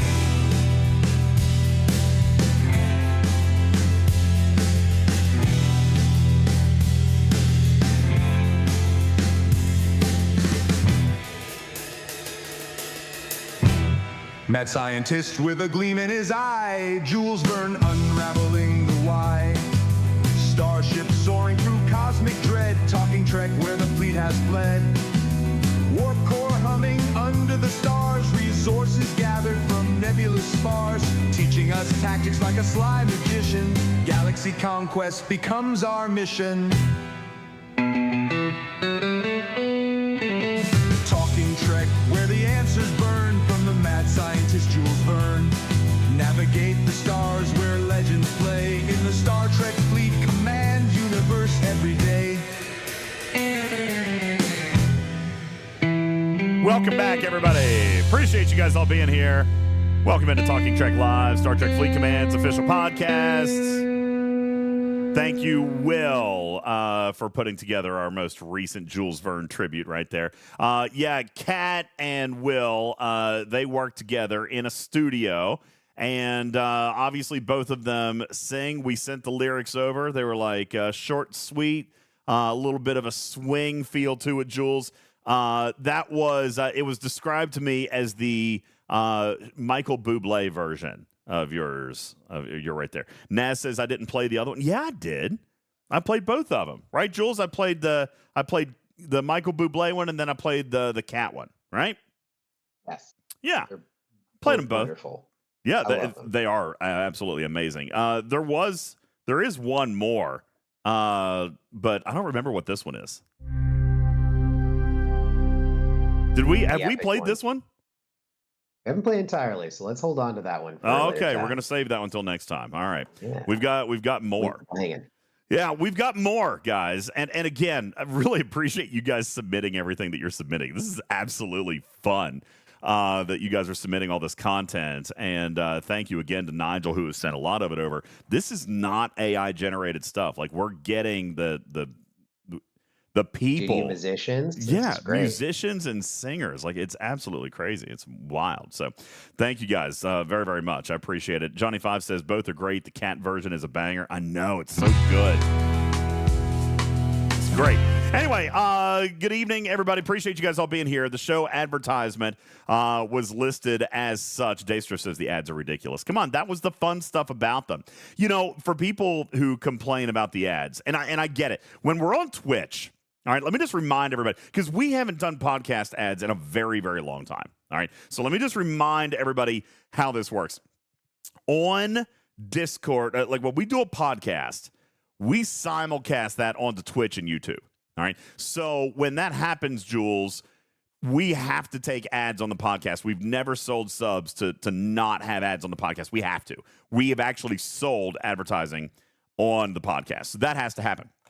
And when we simulcast, that just happens. Now, you may notice that you at least get to keep our ads and the funny ones.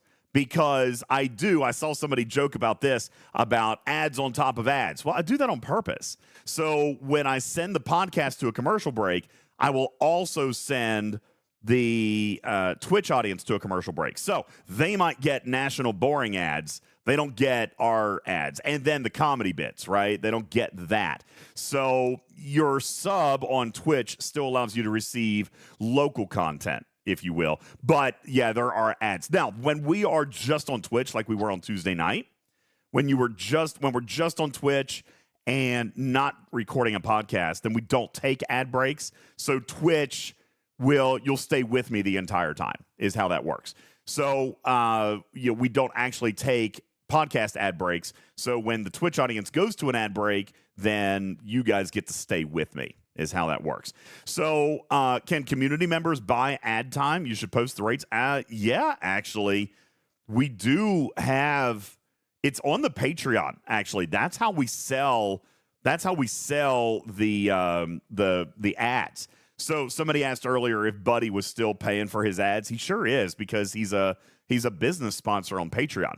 If you visit our website at talkingtrekstfc.com, you can find the ad rates in the Patreon. So if you're already a Patreon, you can just upgrade it to what the business rates are, and you will get those ads, and then we'll put them in a rotation for you, okay?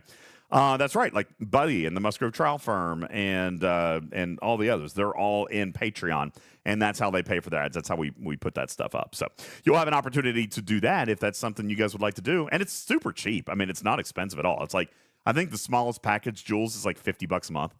So, like, I mean, if you want to, for less than the price of a pack, you could actually buy ads on this show. It's kind of crazy. All right. That being said, we do have our final segment tonight. Okay. Does Buddy remember he's running ads, or subscribed and forgot? Don't know. He's still a gold member, so I'm assuming that he knows. Okay. I'm just gonna have to go with that. Our final segment tonight is the one most anticipated. It is the anchor segment. Tarpy and Jules have put together an amazing, amazing guide. Ladies and gentlemen, it is my distinct honor and privilege to present to you the recap of the Revenant and Borg solos and Group Polygon Armadas, suggestions and info as presented by Tarpy and Tools Vern. Welcome to the stage, guys. Appreciate you guys. Thank you. This is all Jules, by the way. This is all Jules. So He's just nice and letting me, put my name on it. Today is the 99th day since the Revenant was released. So players who started on that day doing double pulls, they will unlock the ship. Well, probably beforehand, because there's some other shards that were thrown out there. So that's why we've been seeing a lot of new Revenants out in the galaxy, because they have just gotten theirs unlocked. Got mine just a couple days ago. Yep. Exactly. I think that I'm pretty sure there's like a mission during that first month that awarded like 5 BPs, which put people. It was a choice mission. You could either choose the ship or the officer. Yeah. So welcome in. Recap. So we're going to go really quickly for this first 8 slides. And this is the loop explainers that we built based on some of our playtest early on. So loop overview, very simply, it is a scrapping ship. So you can go ahead and go to the next one. It is a scrapping ship. You build the ship, you do armadas with it. You may also hit some of the hostiles, out of those armadas. You're going to get resources, materials, and then be able to upgrade the ship. You then scrap it to evolve it and then continue on. What are the major hostiles that we'll be hitting? Well, the grind is essentially doing a mix of solo armadas and a mix of group armadas. There's some different strategies that we will talk through, and that gets you the loot that you need to get all of the things. Again, moving forward, the evolutions, how it works is once you have taken your first ship after you've built it to tier 5 and at least level 21, you'll be able to scrap it. That gives you a hull scan token that allows you to rebuild the ship. It gives you an evolution gift, which will also grant you the next mark in order the next evolution, so to say, and also will unlock future acquisition, future pathways to continue building that ship. As we move forward, it also increases parts efficiencies. So to get back to where you were, this is the new thing that wasn't there for Stella, is you actually get efficiencies every single time that you evolve.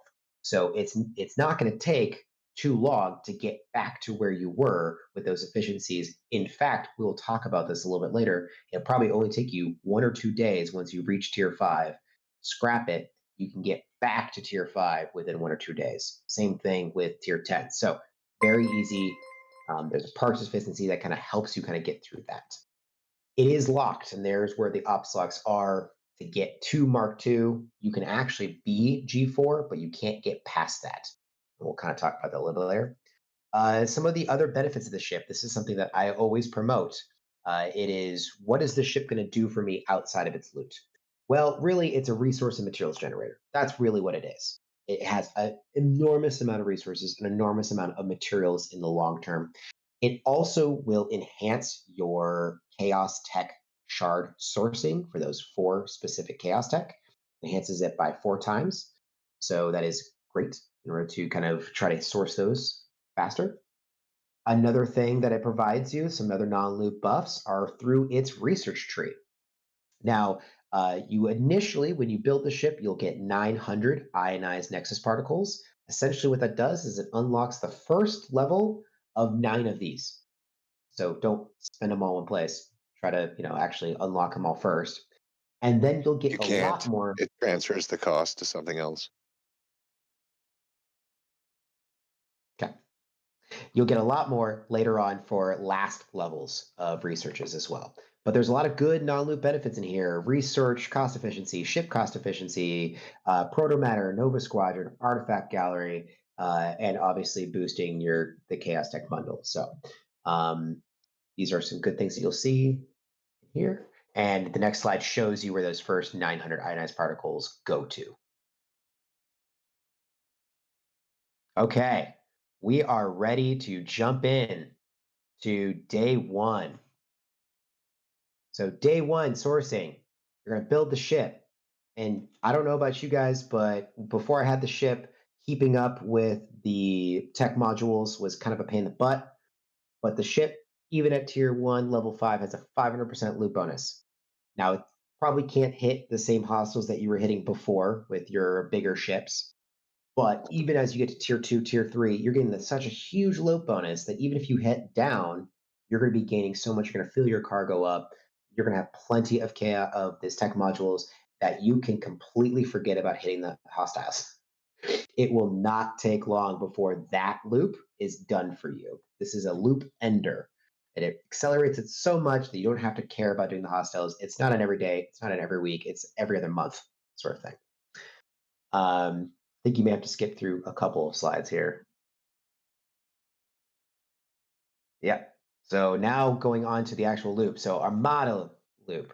What we're talking about here is what these armadas are, how they evolve over time, because they actually have different types, even though the levels are similar. So let's just talk about solar armadas real quick. The 3.0, so the 3.0s, this is the easiest ones because they have no extra ship abilities. They have tremendous hull health compared to other types of armadas, but they don't have any extra ship abilities, so they're not going to kill your ship faster. They also have a low average base and starter chest. So A50 3.0 is actually going to be weaker then a 44 3.1. So even though you're going down in level, you may go up in difficulty, and you'll also go up in loot. 3.1, they add Apex Barrier, which basically means that you have to add more shots onto that. Will Apex Shred work? Anybody? Anyone on the panel? Well, we don't have anything that will work against them yet, but Exactly. maybe one day. Matters has it. The only Apex Shred that we have in the game is against hostiles or players. We do not have anything that works against armadas. So right now, the Apex barrier is still a barrier for you to be able to kill those things. Once you get up to the 3.2s, you also get a 400% shots increase, which essentially amplifies their DPR they already have. So you're going to have a much harder time against those. Same thing with the group armadas. This one's a little bit different with how the loot distribution are. So there's certain milestones that we're going to want to hit as we go through.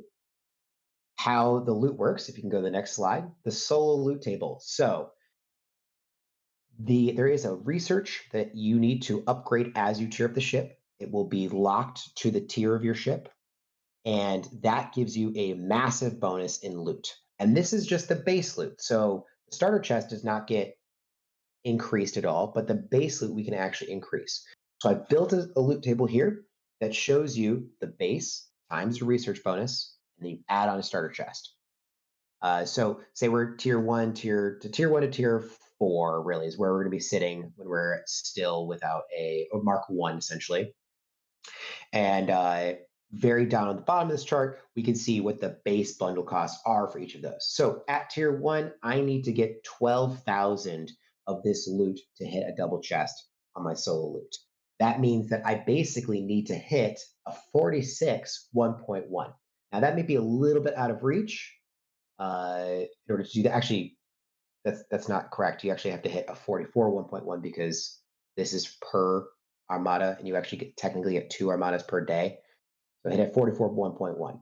That may be a little bit out of my reach for a naked tier 1, but soon as you add some parts on, you'll be able to punch up and hopefully hit those 44 1.1s that will allow you to get those double chests. And that is going to increase the progression here as well. We'll kind of dive more into loot chests as we get into the different marks, but just as Mark 1, that's kind of what you're looking at here. And as you're able to hit the 46 1.1s, it just becomes a lot easier to double pull.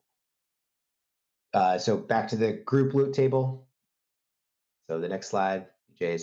So group loot table. Now, this is kind of where I see contention between players because every alliance is going to have a different strategy here based on where people are in the Revenant growth in the alliance. There are some alliances where you may be the player who has several players around you that have similar tier Revenants. So running groups together, you guys are going to all be able to hit the same, a little bit higher of a target together.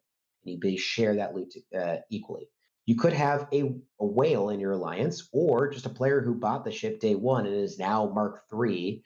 Even if they're not a whale, but they're an early adopter, they'll be able to anchor a much higher armada for you, meaning that you can use the starter chest to just absolutely give you banks and banks of materials that you don't have to worry about what number chest you're pulling. You're just pulling the max for as long as you can.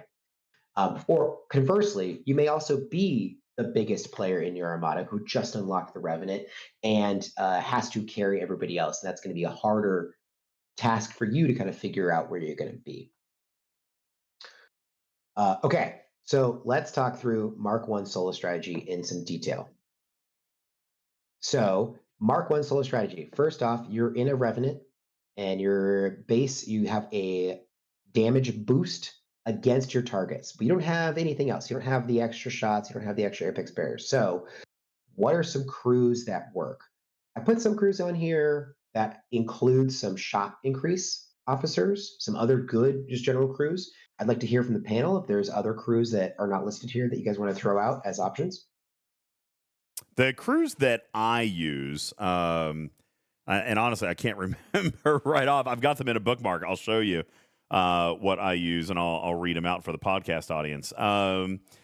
So for my Revenant, I've got 2 presets saved in here because. Oh wait, no, Revenant. Yeah. So I actually, you know what? I've actually changed over. I can remember now. I'm using.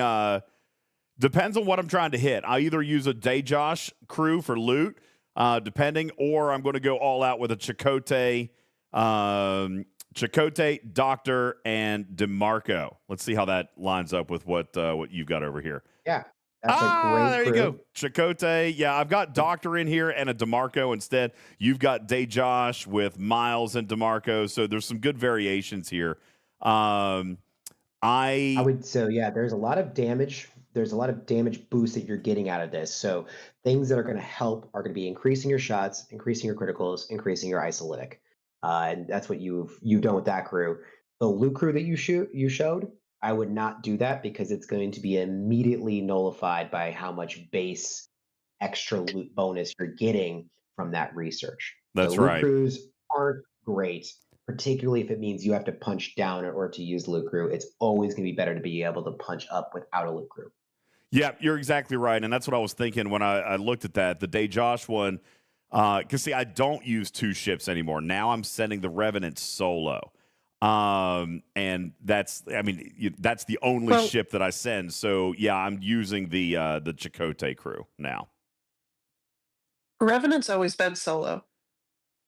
It's the Crenims that are 2 ships. Yeah, well, see that this is exactly it's so confusing. They released so many armadas right up front. So yeah, this is why I had mentioned I had 2 presets. Yeah, the Revenant is the only ship that goes, and I've been using the Chakotay crew, especially now that I unlocked DeMarco. It has made a huge difference for me. So with the DJz crew, as long as you're also supporting that with Vale and Paris under deck, then I feel it's a pretty strong setup. Yeah. Great. So some other suggestions to do to kind of amplify your power using Cerritos or Max Fortify or Defiant. Those are also useful. I personally would steer away from Forbidden Tech or Chaos Tech, particularly in Mark 1, because when you scrap, you lose essentially what you had to spend to equip those Forbidden Tech or Chaos Tech. So you lose the those fusion rods. You're using the, and you have to re-unlock the slot when you rebuild the ship. It does not stay unlocked. The don't things, Lorca's Fist, damage exos, they do nothing. So those are some of the things that are don't. Okay, now let's talk about group strategy. And I think this is where we'll have converging. There's a lot of agreement on how you should approach solos, but there's not a lot of agreement on Mark 1 group strategy. So here's a couple of different alliance dynamics. I would love to hear everyone's opinion of where their alliance is, but I know in my group, I am the strongest in my group. I have the strongest Revenant in my group. So for me, the actual groups that I can hit, it's like, okay, what's the biggest one that I can anchor for me? Now, I will point out, particularly for Mark 1 and particularly for groups that don't have a lot of strong Revenants, there is a couple of cliffs to hit. 46 1.1 is miles ahead on loot than a 44 1.1 and below. So it is a big jump. That means it is a goal to try to get to in order to kind of have a massive bump in your start chest. There's a smaller bump when you get to 52 1.1. And then the next big bump is actually 56 1.2. So those are the big bumps in the actual loot, both in the base loot and in the starter chest. So those are some areas to kind of like, hey, I want to hit there. I don't want to like keep sticking back at 44 1.1 unboosted. Let's boost and let's get up there, and we'll get paid for it. So I'm curious, what are the panel? What do you guys think? What is your alliance dynamic, and how should a Mark 1 in your alliance proceed? So I am in the middle to top of that, where I have a teammate who has a T13 Revenant right now. And so he's with a max fort or not even max fort anchoring 68. So we send whatever can get there. Well, and just start it. Tell. Yep. I love it. Sank is awesome. So While It works for me. while I completely acknowledge and understand that riding Whale Tail can definitely be a way you guys play, it's not the strategy of how you should be doing this. Like, assuming that you've got players that are around your power level or around your tier level, you've got in here, ride the Whale Tail. That's always going to be a thing, right? Like, just you can do that. If you've got big players, you can do that. But the better question What's the should be loot versus chest question? Yeah, the better question should be, what does it take, or where can you go to do something like this if as Jules mentions, you're one of the strongest in your alliance. You've got to kind of look and just see. I'll tell you, the 1.1s early on, Karkin, they kind of whipped us when we were all using tier 1 Revenants. The 1.1 armadas were not simple. We probably were able to do a 44 or 46. That's about it. If we tried to punch up, they kind of hurt. Yeah, they did. I mean, I remember dying on a 50, and I was just blown away by it. So on a 50 1.1. Now, you could do a 50 1.0, but definitely the goal, I think, is to get to 1.1 pretty much right away. And even if you were able to do a 44 1.1, it's paying better than a 50 1.0. But that is going to require multiple Revenants.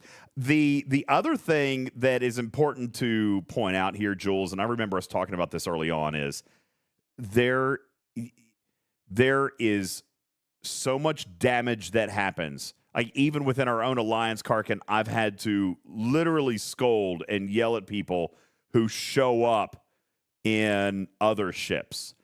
This is a Revenant-only mechanic. And because the Revenant doesn't have, at the lower tiers, doesn't have gargantuan amounts of power, you show up even in an auger or in another warship that's got some power edge on it, you're killing the loot that's from base. So even though the starter chest and the bonus chest are the ones that really, really matter, you don't want to give up loot. And those other ships are doing nothing. Those other ships are doing absolutely nothing when it comes to damage because of the Revenant's damage boost against these things. So these other ships are just taking up a spot. Getting a bonus chest. There's one caveat in which if a player has the Sloan skill for cloaked counter surveillance and they have a ship that can cloak, they can reduce the piercing of the Armada target against everybody down to the bare minimum.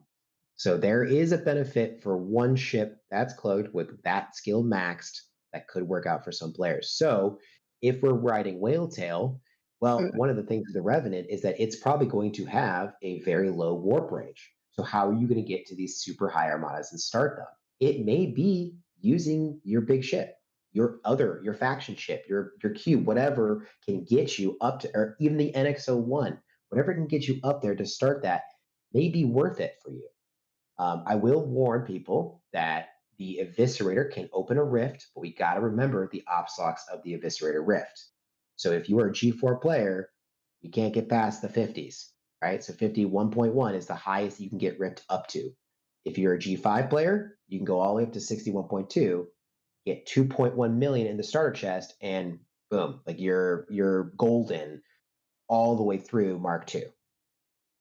So there is an advantage to being able to go up there, and that is with or without having the Revenant as part of the team. If you've got a Whale Tail big enough, they can do it without your ship. Putz points to a couple of good ideas, using a tank crew essentially, or using a boost. So if you are the starter, doing a Spock down bug sort of thing, like doing a Picard, Bev, and DeMarco. Yeah. Is that still a thing? Yeah. Yep, the Spock down bug is still a thing. Picard, Bev, DeMarco is wicked. Just to kind of yeah, it's a big that's what I used for solos. It trickles down the boost you get from Picard Bev. It does not trickle down the tier. So if you have a tier 1 and your teammate has a tier 5, you're still giving up a 2.2 times boost. You're not actually tanking their Gwen DeMarco. So you're giving their Gwen a 2.2% or a 2.2 multiplier, even on their tier 5, even if you're DeMarco's tier 1. Yeah. So it trickles down the boost, does not trickle down the stat of the actual officer itself. Yeah, that's big. Is it better to boost the damage of the ISO or to boost Miles's multi-shot for consistency? You know, Miles is lazy, bro. Miles is lazy. It's not just about If he gets all He spot doesn't down hit on and the boosted, barista. But we'll talk about this later. But after you hit Mark II, Miles is useless. So we do not boost Miles if your whale is above Mark II. It would be better to boost, I don't know, a mitigation officer even than to boost Miles. So let's move on down the road. You are Mark I. You've gotten to tier 5, and you're like, great. I want to upgrade further. I want to scrap for Mark II. But wait. And this advice is really more pointed towards the G4 players, because here's the deal. You can absolutely scrap. You can absolutely unlock that Mark II refit, and you can absolutely get higher cost of chests. But guess what you can't do? Can't upgrade your ship any further, because it is the rare parts that you will not get because you're a G4 player. So until you are Ops 51, you can't get the rare parts to upgrade any of the components. You'll be stuck at a naked tier 5. Why does that matter? Well, if you get up to a tier 5 and you've unlocked that refit, you actually open up a new refinery that includes higher costs. So your solos go up from, if you're doing double chest, 56,000 to 900,000 as a massive jump. Your groups will go up quite a bit as well. So if you're already kind of at where your alliance is at, and you're not punching up in solos a lot, and you're G4, well, you're now just going to take a massive decrease in some of the base resources if you cannot punch up that high. And possibly also you won't get as many fabricated ships, which means less materials. So there's a warning here for G4 players. However, so let's continue going on. What do you need to do to maintain the polls that I've just showed? I built a little calculator, kind of shows what the target armada needs to be. If you were at tier 5 naked, well, you only have to hit the 46 3.1 and the 46 1.1 to maintain your polls. But if you add that refit, well, now you hit the 54 3.2 solos, which may be way out of your reach. That is way out of reach for a Mark II. Throwing it out there. Exactly. But, when we talk about the group, you have the 52 1.1s. This may be completely irrelevant if you're riding Whaletail, right? Or if your team is good enough that you guys can punch up high enough. So maybe the group is not part of your calculus. Maybe it's just the solo. Okay. What is a reason that you would still go up? So next screen is the Evolution gift bundle. Now here is a small trick that Quirky Zombie took us onto. In the Evolution gift chest that you will unlock this key upon scrapping, again at tier 5, level 21 or to 25. You have to level it before you scrap it. You get to unlock this Evolution gift. Now, in this Evolution gift, it gives you the actual token to all of the shards that you need to unlock the refit. It doesn't unlock the refit automatically. So you don't actually need to deal with this higher refinery cost if you're a G4 player. It also grants a great deal of resources, 4-star, and 5-star. You can unlock at Ops 42, you can get over 143,000 5-star uncommon materials.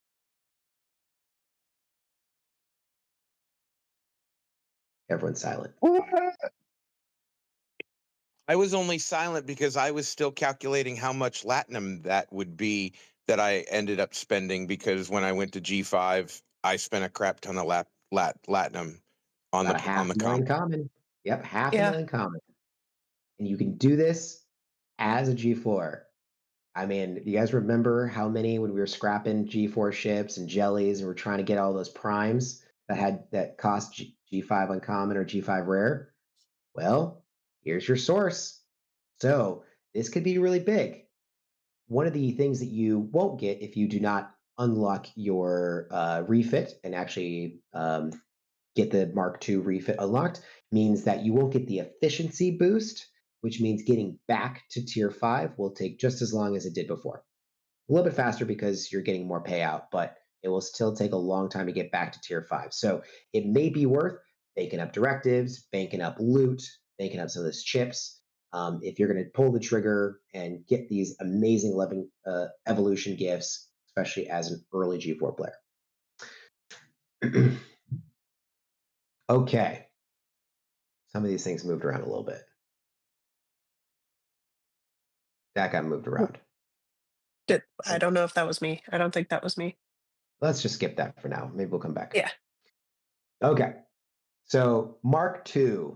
Now that you have unlocked Mark II, you're probably a G5 player, which means that you can start adding parts to this. One of the things that you also get, as well as the parts efficiency bonus, is an increase in shots. How this works is it adds 10 shots to each of your weapons. So weapon 1, it adds 10, so you're up to 14, 12, 12, 14. What doesn't work is that the shot increase officers and max fortify do not boost that number 10 number. They only boost the base, that is 4. So even with the max amount of double shot officers, you may only see an increase in maybe a net increase of double the shots. That's still good, but it's not as good as focusing more on isolytic, focusing more on some other things as you start moving up. So that is why we basically say, hey, shot crews aren't great because now you're taking up a bunch, especially when you have lazy miles, you're taking up a bunch of bridge abilities that could be used for other things that could be more effective. So we find in Mark II that Picard, Bev, and Gwen are a great crew. If you do not have Gwen yet, you can put Janeway in that slot. There's other variations that include Janeway potentially with 7 of 9 to boost your critical damage, and DeMarco on the side. So there's a few different crews there. Does anyone have any other Mark II crews they wanted to kind of throw out? What would you do if you don't have DeMarco? Janeway is a replacement for DeMarco in this slot. Yeah. Yeah, once you hit Mark II with those shots, you can't beat the boosted isolytic officer. Like, it's the meta. Indeed. Okay, now the goal for Mark II solos. This is a coding error that they have never reverted. So let's talk about what's actually happening at 60. The 60 3.2. Something happened where they dropped the DPR down real low. And even with the 400% shot increase, it is less than the 3 armadas below it. So it's 54, 56, 58, all have higher actual 3.2 DPR. is 3.1. I'm talking about 3.2s. So ignore the 3.1s. We should all be working towards 3.2s at this point in the Mark II game. The goal is the 60, and here's why. Here's why the goal is the 60, is because the DPR is so low, and the piercing stats don't get insane until 62. So it is a sweet spot. It is a sweet spot of being able to punch up really high and get so much loot that you are going to sail through your solo game. I'm literally going to go try this right now. I did not know that. I have not been hitting the 63.2s. Now I can hit 63.1s easily without boosts and do 4 or 5. So I should be able to hit a 3.2 then, right? Try with a Maybe Cerritos. not. You still have an actual DPR that's about half of what you're getting now. Is the same piercing and a very similar hull. So in theory, if you are getting barely any hull damage, you should do pretty well. I would add a Cerritos boost just for safety. Okay. And so here's the thing. At tier 5 with a couple of components, no, you're not going to be able to hit the 63.2s unless you have a very advanced account. But it is a goal to get to, right? Working your way up the 3.1s until you feel comfortable to try the 60, add your max fortify, add your defiant, add your Cerritos, get the best crew on there, and give it a shot. The level 60 3.2s is your goal as a Mark II Revenant owner. Tier 9, no boost. Yep, that is it. Should be relatively easy, Voltron. Great. I So did let's it with kind of tier 8. Yeah, I think Because of my Cerritos. first attempt was like tier 7, but required everything, which is not very sustainable if you have to use all your boosts for each armada and you have to do 14 of them. But just that one gave me the starter chest and the base loot that fed me enough to give me triple or the double pulls for quite a while. Let's go up to our Mark II group strategy. So, how do you guys feel at this point? So, if you're a Mark II player, for our free to play who are just acquiring it now, it'll probably be about 2 months before you're deep into the Mark II. About a month through to get to Mark II itself, and then another month or two to kind of get through that. How you guys are feeling about your groups? What are you trying to hit? Where are you hitting if you're equal to your other members in your alliance?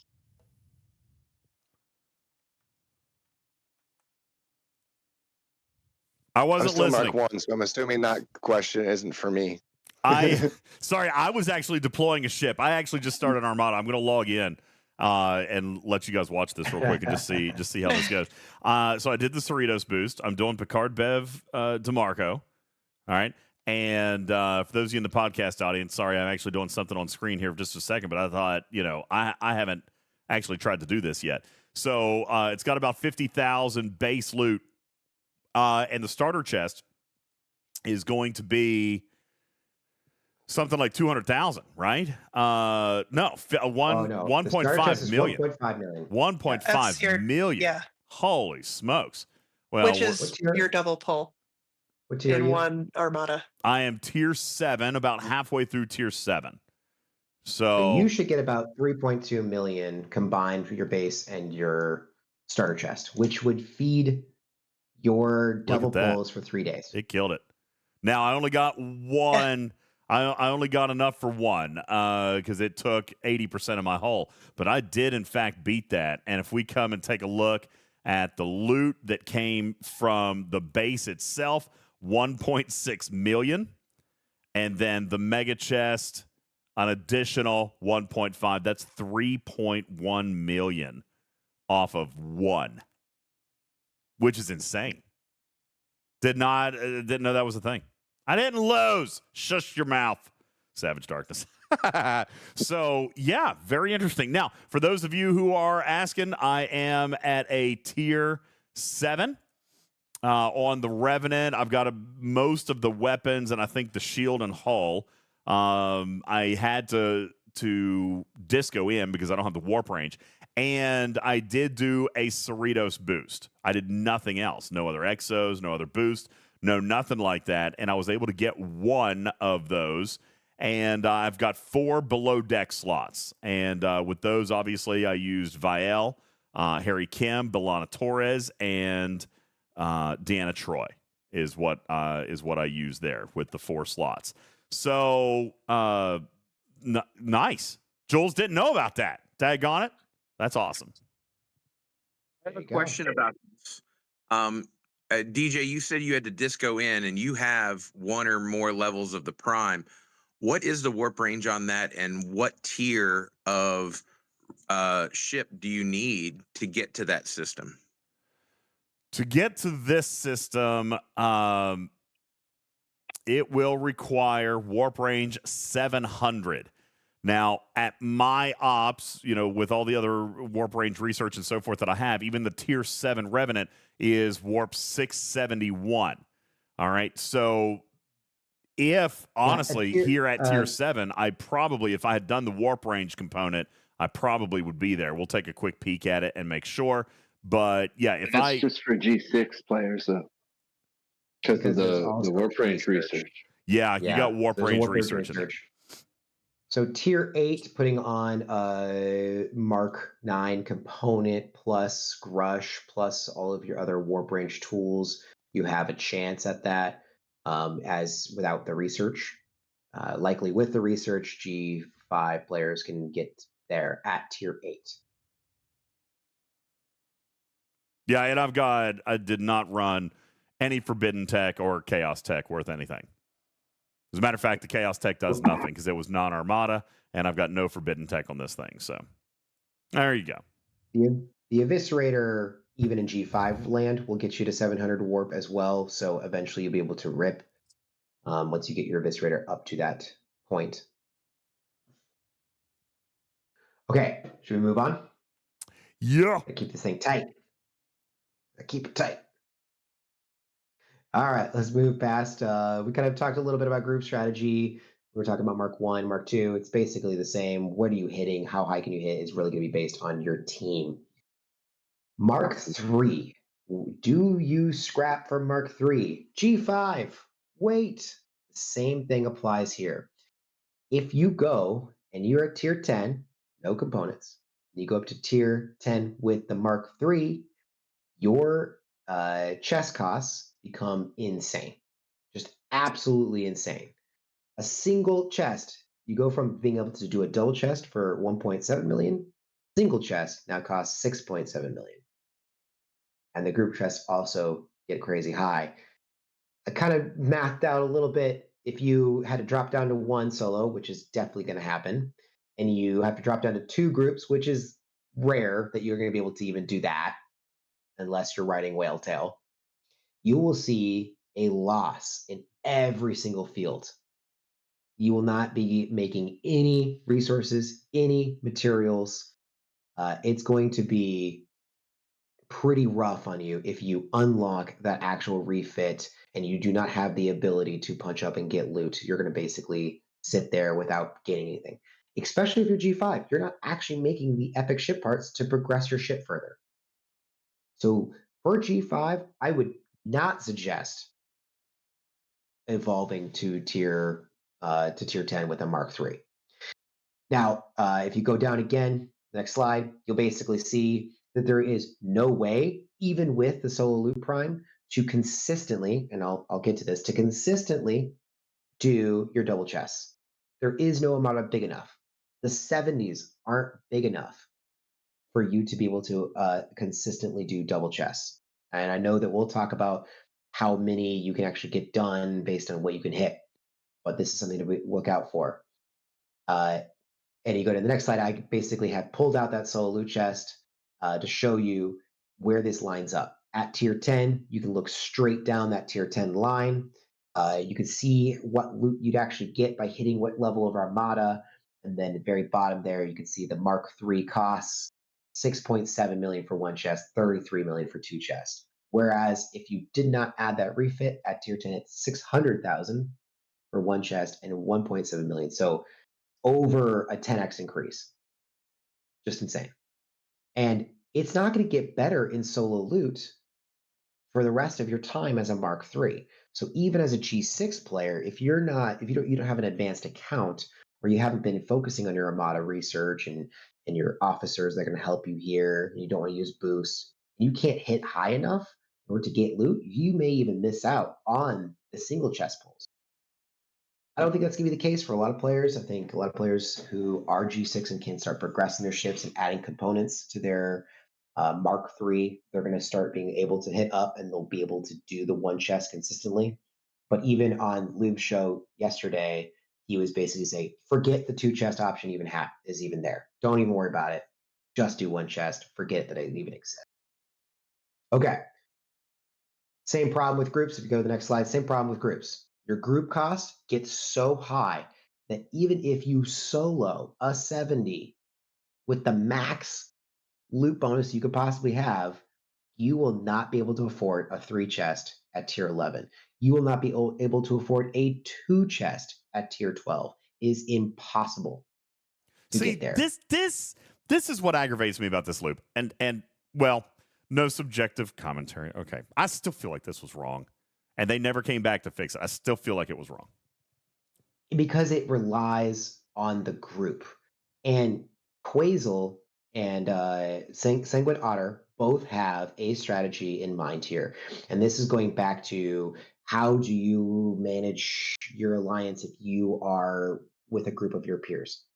Well, Quasel gave me a screenshot. I don't have it in front of me, so I can't share with you. But 2 tier 11s were able to take down a 68 1.2.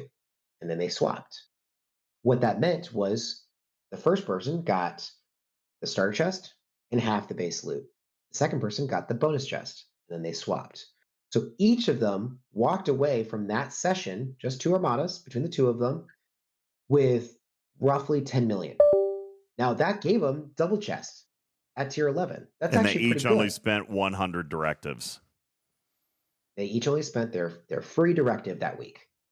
So there is a strategy there at tier 11 in order to continue to make more than a single chest pull, right? It was never going to be enough to get a 3 chest pull.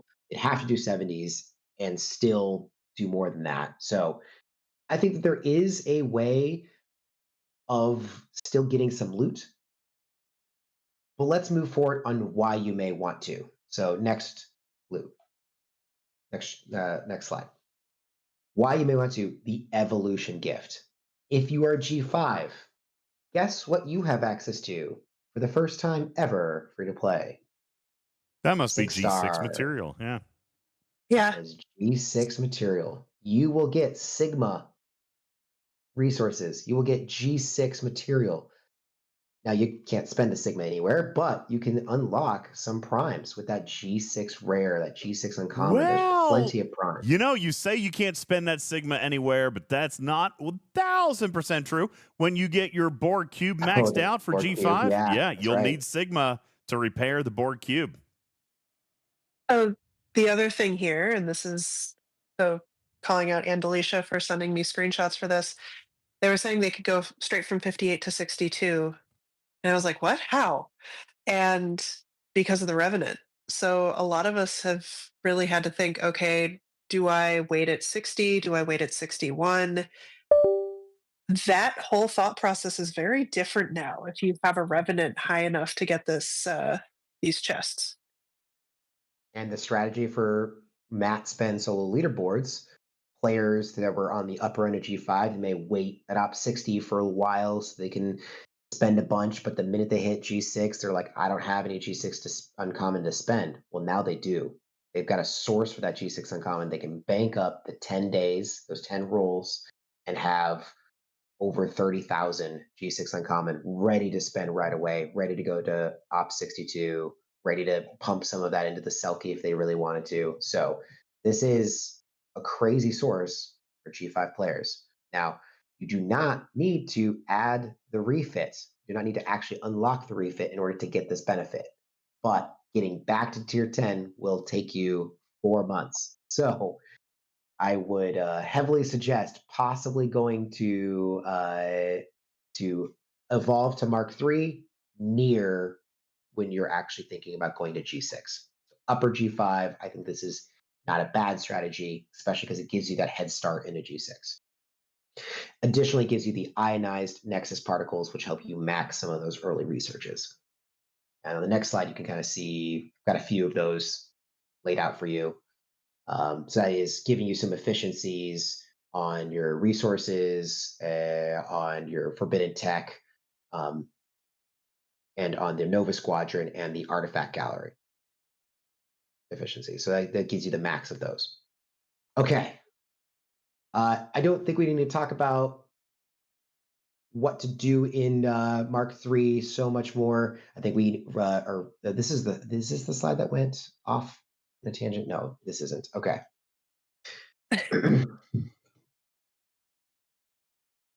Yeah, okay. All right. Here we are. So Revenant Loop review, Mark III solo strategy. Should be on slide 29. So you're on 33. So go back a few.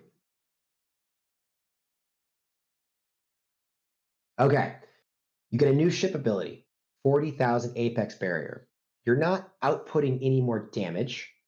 You're not getting any more shot bonus. Yes, as you increase your level, you will get more damage bonus.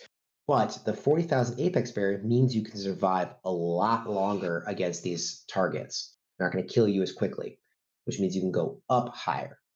And I would suggest that it is easy enough for you to start hitting the highest level of solos. That is the 68 3.2.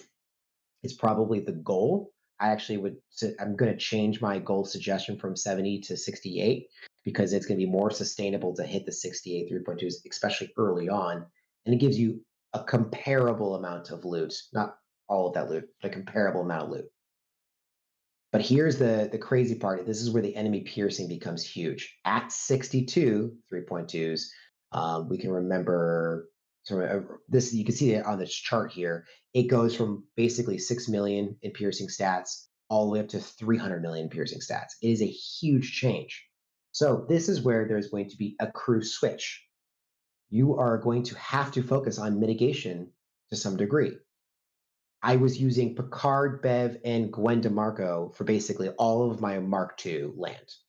But Bev only gives me, at max, 350%. Yes, she is boosted from Picard, but 350%, not going to be a lot. Even if I had Tom Paris below, I'm still not getting a lot. So using a stronger mitigation officer like the Doctor on your bridge may actually get you more mitigation. And pairing Paris below deck with a bridge mitigation officer will even give you even more. It becomes highly important because if you're going up against 300 million piercing stats, you need as much mitigation as you can get. Denver Stone is saying, hey, mitigation is stupid. You're only mitigating 20% at best. I was mitigating about 40% using Janeway, the Doc, Gwen DeMarco, and Paris below deck. My Doc is not even tier 5, it's only tier 4. So there's still room for mitigation because even with your apex barrier only comes in after you receive damage. So if you can mitigate more of the damage ahead of time, you're actually helping down the line to reduce how much is getting to your hull.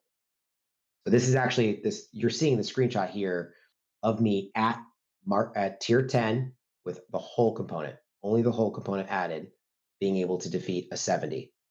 I was not able to do this before I added the Doctor and Paris below deck combined.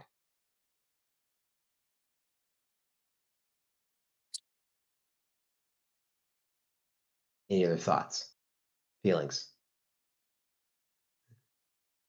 I just feel like DJ's mind is blown, or he's just running a bunch of armadas now. I'm running a bunch of armadas right now, yeah.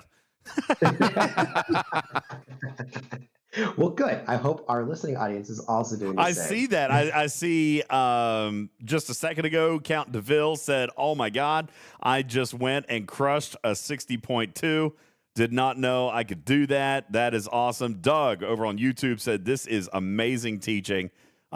This is great stuff. A lot of people talking about how this is going to change their transition from G5 into G6, giving you the massive boost to not just sit at 61, but go ahead and make that push to 62 and maybe try to get a minor. So this is absolutely incredible. And honestly, Jules, probably something that a large majority of the audience, including myself, wasn't as familiar with. But this is why I was kind of talking earlier. Like, there's videos and there's teaching from 90 days ago.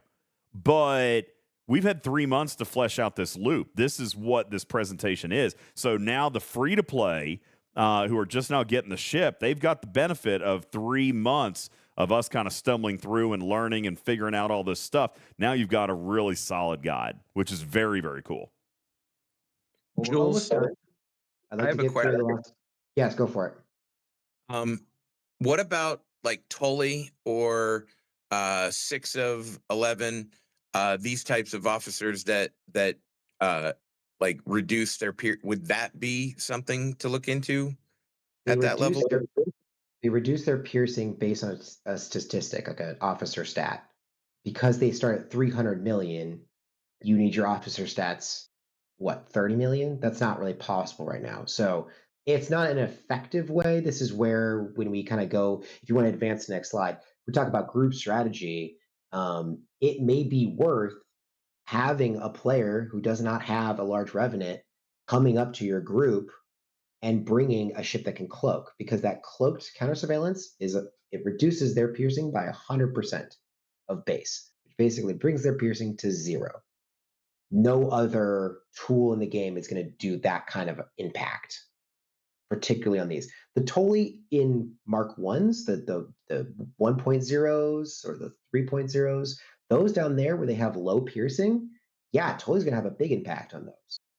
So that's where using DeJosh, Tolley, and 5 of 11, or DeJosh, Tolley, and Gwen DeMarco may be useful in the lower amount. It's not going to be effective on these upper end. All right, if you can hit the next slide too, I did actually have the Quazel's screenshot here of when he duoed a 68 1.2 with 2 tier 11s. I think he's got a couple of components on his ally, his alliance mate there, but it kind of shows how two relatively equal ships can hit a pretty high target, trade off, and maximize their payout.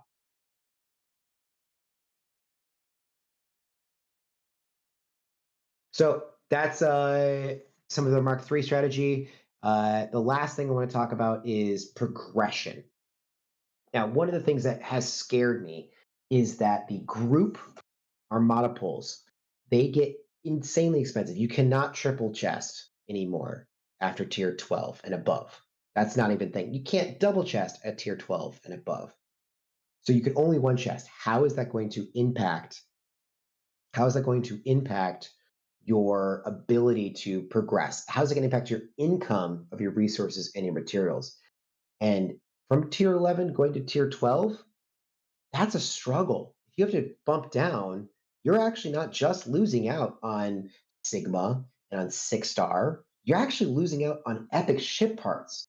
So if you just go tier 11, tier 12, tier 13, it actually reduces your ability to progress through those levels than if you just stayed at tier 11.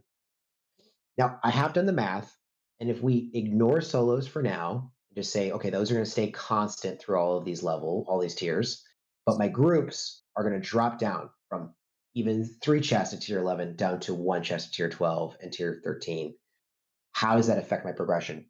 I don't have an actual chart for this, so I'm just going to tell you that it will take 67 days if you go straight through. It will take 59 days if you stop, wait at tier 11, and you jump to tier 14. So 10% savings in time to progress, that isn't a lot. I know, Matters, you and I were talking earlier today, and you were saying that I'm not going to keep track of 59 days versus 67 days.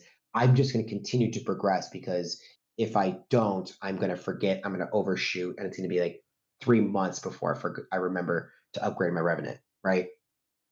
So you're saying progressing in real time actually costs you 10 days? It costs you 10 days in progression, and particularly between tier 11 and tier 12, it's even costing you in the major output of this, which is the Sigma and the materials, the resources and materials. So it is not advantageous to actually go from tier 11 to tier 12 because you have to drop down in your groups. Here's something that could change, because this is the depends on your group caveat. If you're already pulling 1 chest or pulling 0 chest for your group amount of chests, then this doesn't matter. Then none of this matters, because it's not a factor. It's not going to be a reduction because you weren't pulling them to begin with. So if you're already at 1 chest pulls on your groups, don't worry about it. Forget everything I said. Continue progressing. If you are, whale tailing it up and you've got hundreds of millions of loot now because you've been whale tailing it up, well, maybe you can still progress and get through your 2 chest pulls up until you don't need to anymore. But eventually, at tier 14, the payout of the epic ship part increases by 4 times. Actually, no, it's more like 9 times the amount. Between tier 13, tier 14, increases 9 times because the requirement at tier 14 is so high. Remember, this is the problem with 100 days at tier 14 before you can scrap it again? Yeah. Well, their fix after Griffin spent an absorbent amount of money on the ship was to increase the epic ship parts that you get at the tier 14 refinery levels. So you absolutely want to get to tier 14. The day you can get there, because you will get so much more epic ship parts. It's going to allow you to progress to that last level. And by that point, the base payout, even though you're getting less of it, if you're pulling it less, the base payout is so much higher that you still see a net benefit.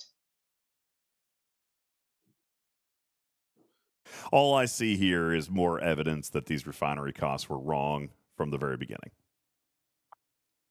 Because they came out and publicly said It was not supposed to repeat the mistakes of Stella. And they even went so far as to name the specific Stella mistake, which was punishing progression. They literally said it is not intended for it to be more expensive or more difficult or pay less to progress, yet that's exactly what we see here. And it's all because of the refinery cost, which I am still to this day convinced were launched inaccurately. Because this doesn't make sense, Jules. I mean, what you're talking about right here, going from tier 11 to tier 14, not only is it faster to sit at tier 11, but there's a math problem.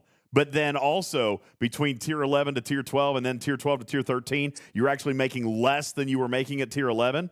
That is wrong. That's a Stella style error. And they specifically said they were avoiding that, and they didn't. And that is because the refinery math is wrong. Period. Why wasn't this brought up launch month? It was indeed. And I was told that I was told that they were going to look at it, and then they went on holiday break because this came in December. They went on holiday break, and when we got back to it in January, they had moved on. They said that they were not revisiting it. So this is frustrating to me.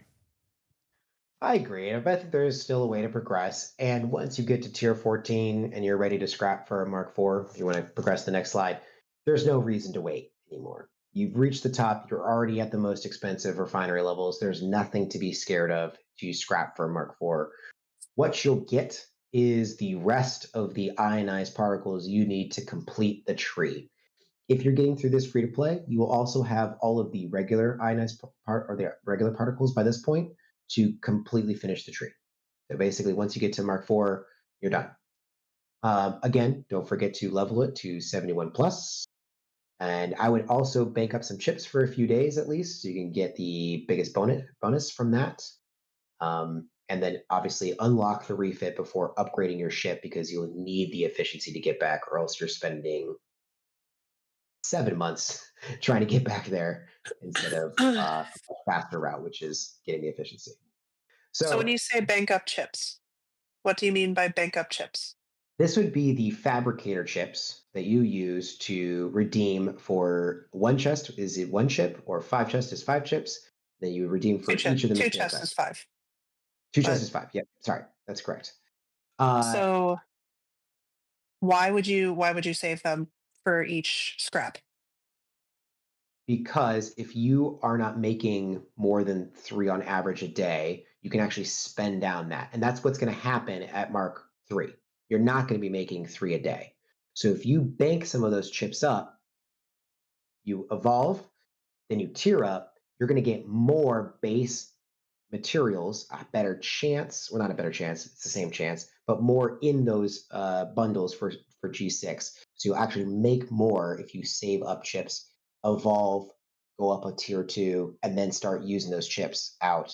You'll still be able to consistently pull each bundle, at least one chest of each of the material types for a while. Now that is not; these are the normal fabricators, but not the advanced fabricator, right? Because the advanced fabricator, we have been told that those are limited to 10 per evolution. So like I can't take the 10 tokens from Mark II and use those on Mark III. So the advanced fabricators, you might as well go ahead and spend them. What we're talking about are the normal fabricator chips that come from the solo and group refineries. The purple ones, not the red ones. Yeah, right here. The purple fabricator chips right here that come in your solo and group refineries. Those. Just put a screenshot in the circle that just kind of highlights the Mark II and Mark III ones. Yeah, there you go. And so I feel like people have been hoarding those from the beginning. I've actually been spending mine. Yeah, I've been spending mine. I've been spending mine too, because I make on average 2 a day, but I can spend 3 a day. So I had a small bank saved up, and now I'm spending them down. Me too. Now that I'm at Mark III as of yesterday, and I'm starting to get more. So I'm already getting 220, rare is like the choice. That is double what I was getting at tier 10. Mm-hmm. That makes sense. Yeah, I'm doing the same thing. I had a little bit of a bank when I was early Mark 1. Now that I'm Mark 2, I am, and I'm still burning those things down. I'm spending a single pull in each of the 3 materials each day. And honestly, now that I just realized what I can do, I'm probably going to continue to build a surplus because I'll be able to double pull the solos every day. So that's going to continue to allow me to kind of build a surplus. That combined with the groups is going to allow me to continue to build a surplus for when I get later into Mark 3. So, I mean, that's huge. So Berlin Wall, you do not get G5 materials in the regular fabricator chips at G4. It's still locked to the material type that you're available to get. Yeah, what you're looking at is specifically the red ones, the not the advanced purple. the advanced fabricator. Yeah. If I can go back to that chart wherever it was. I've lost it. It's in there somewhere. 31. Yeah. Slide 31. Thank you. No, not 31. Well, I've lost it. Here you go. Advanced Fabricator here on 27. So the Advanced Fabricator chips is where you can go as a G5 and start earning these 6-star common, uncommon, and rare out of the Advanced Fabricator chips, but you're only getting 10 of those. But look here, as a G4, then going to Mark II, this is what we were talking about. Look, one chip is giving you 20. One chip is giving you 13,000 5-star uncommon, and I presume that's of what, each material? That's combined. Yeah. That is combined. Okay, so 13,000 total 5-star uncommon, combined between the 3. I mean, that's crazy significant. Chaos says, can you bank the 10 rolls from Mark II and use it at Mark III? No, not with the Advanced Fabricator chips. They are locked to their evolution. So when you earn the 10 for Mark II, you got to use them on Mark II.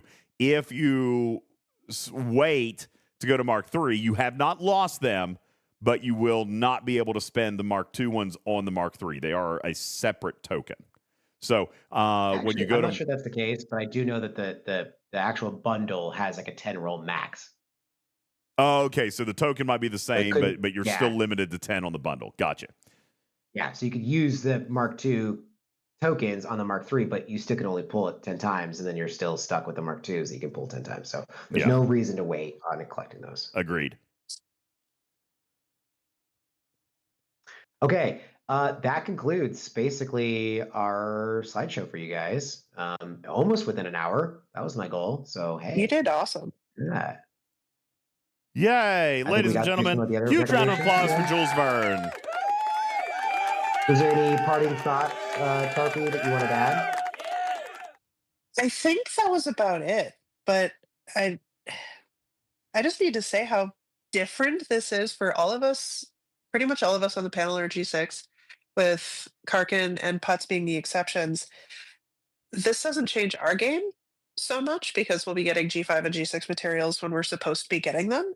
But for players who are in G4 and G5 who are working on this ship and getting through this ship, this is going to be game-changing when you want to go between 2 different generations in ways that all of the G5 and G6 players that are up here, we can't understand.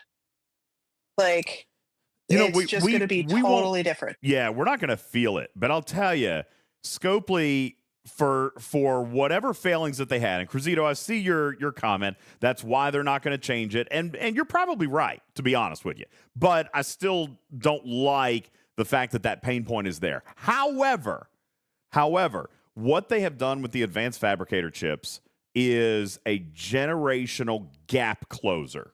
Okay, that has made it. You know how we used to make fun of myself? You made fun of me for sitting and camping, and I camped at 39 for a year and a half. This is insane. You don't have to do that. And Scopely has made a concerted effort at abolishing the camping mentality. And I disagree. This lets you camp longer because the incentive to get to that next stuff for those things, I could have, if I had known about this a few days ago, I might not have gone up to 50. I could just get my 5-star stuff for 50 is free better once I than got my Revenant. 49.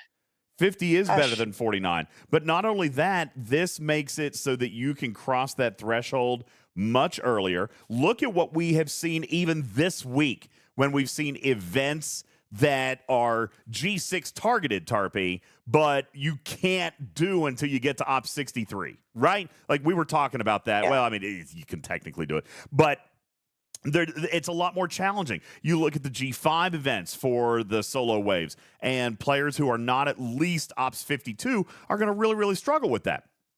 So this is going to close that time gap separating a generation. When you're Ops 50, you could literally evolve this ship, and with the materials that you earn just from the fabricator bundles and the one-time bundles, you could be Ops 53.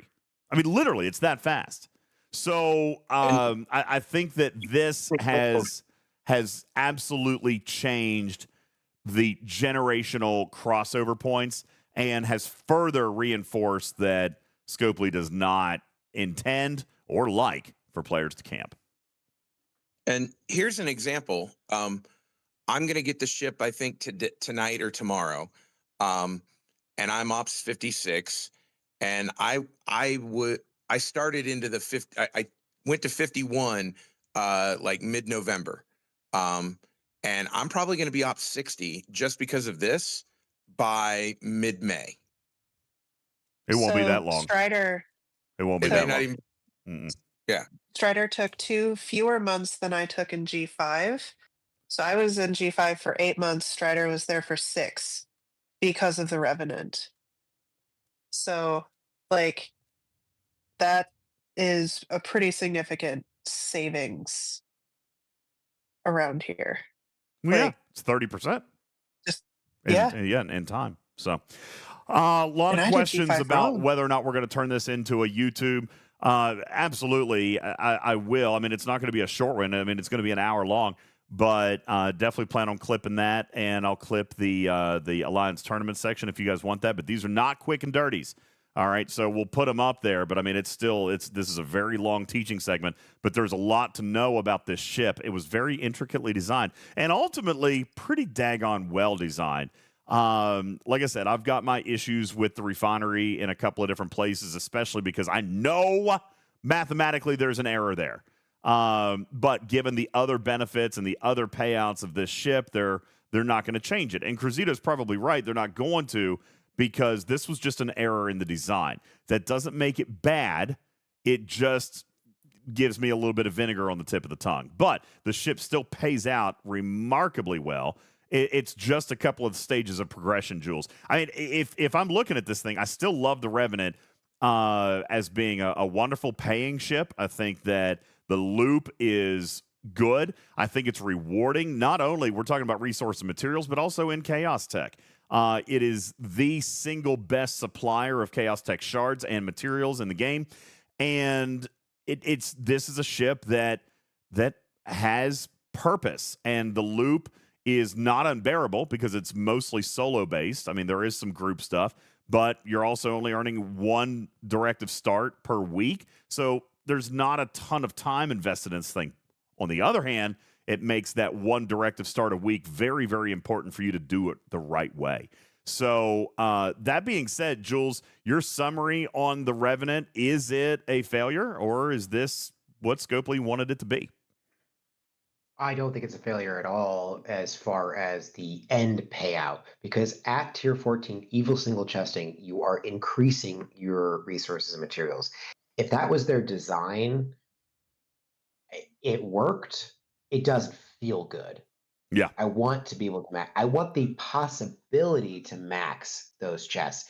Maybe they've left room for other things like their solo prime.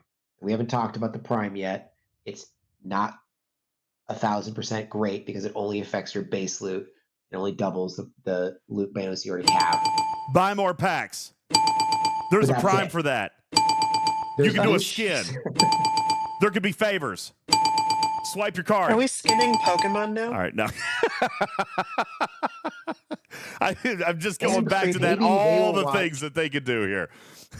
I bet they'd fit in a replicator. Yeah. Maybe they'll All right. watch this video and they will find the pain points that we've been talking about and be like, great, there's opportunity. So who knows? Who knows what it's going to look like? Yeah. I did want to throw some Game shout-outs, design, there's a pack opportunity here. Are we short on revenue this month? Code red a new Revenant. pack. Yeah, there you go. All right. What was that, Jules? I do want to do a few shout outs because there was a lot of people that helped. I know that I talked a lot today, but this really was a show with me and Tarpy. We've collected information from other contributors, including Sanguine Otter, Destros, Quirky Zombie, Magoo, Lexel, and Alicia. Crizito, Master Viper has really been, and of course, our entire panel here has been helping out as well in the lab. It's been, and Quirky Zombie, of course.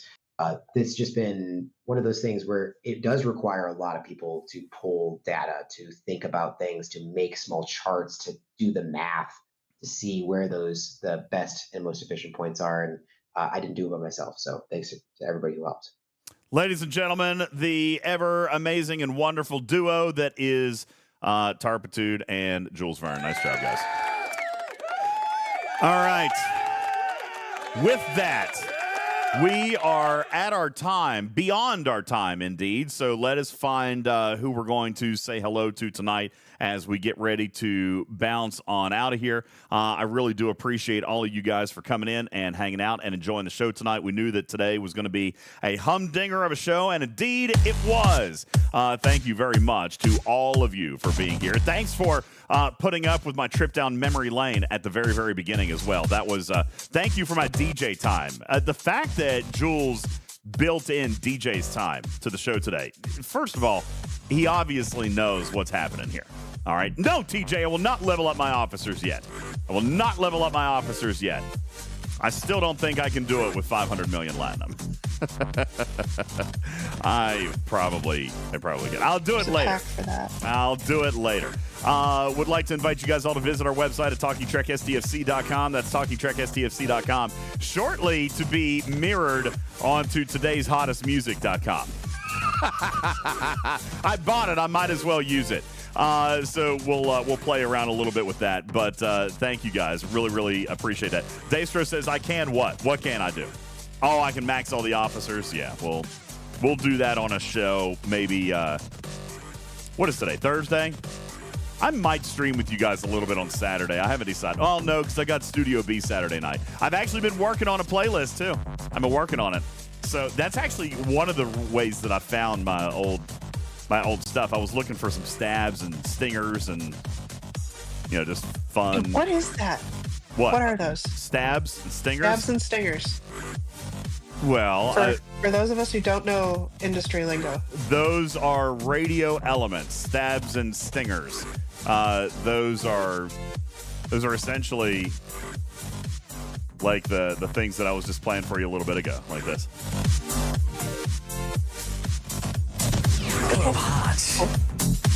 That's a stinger. A stab is a little bit more produced. See, and I don't think I can play these.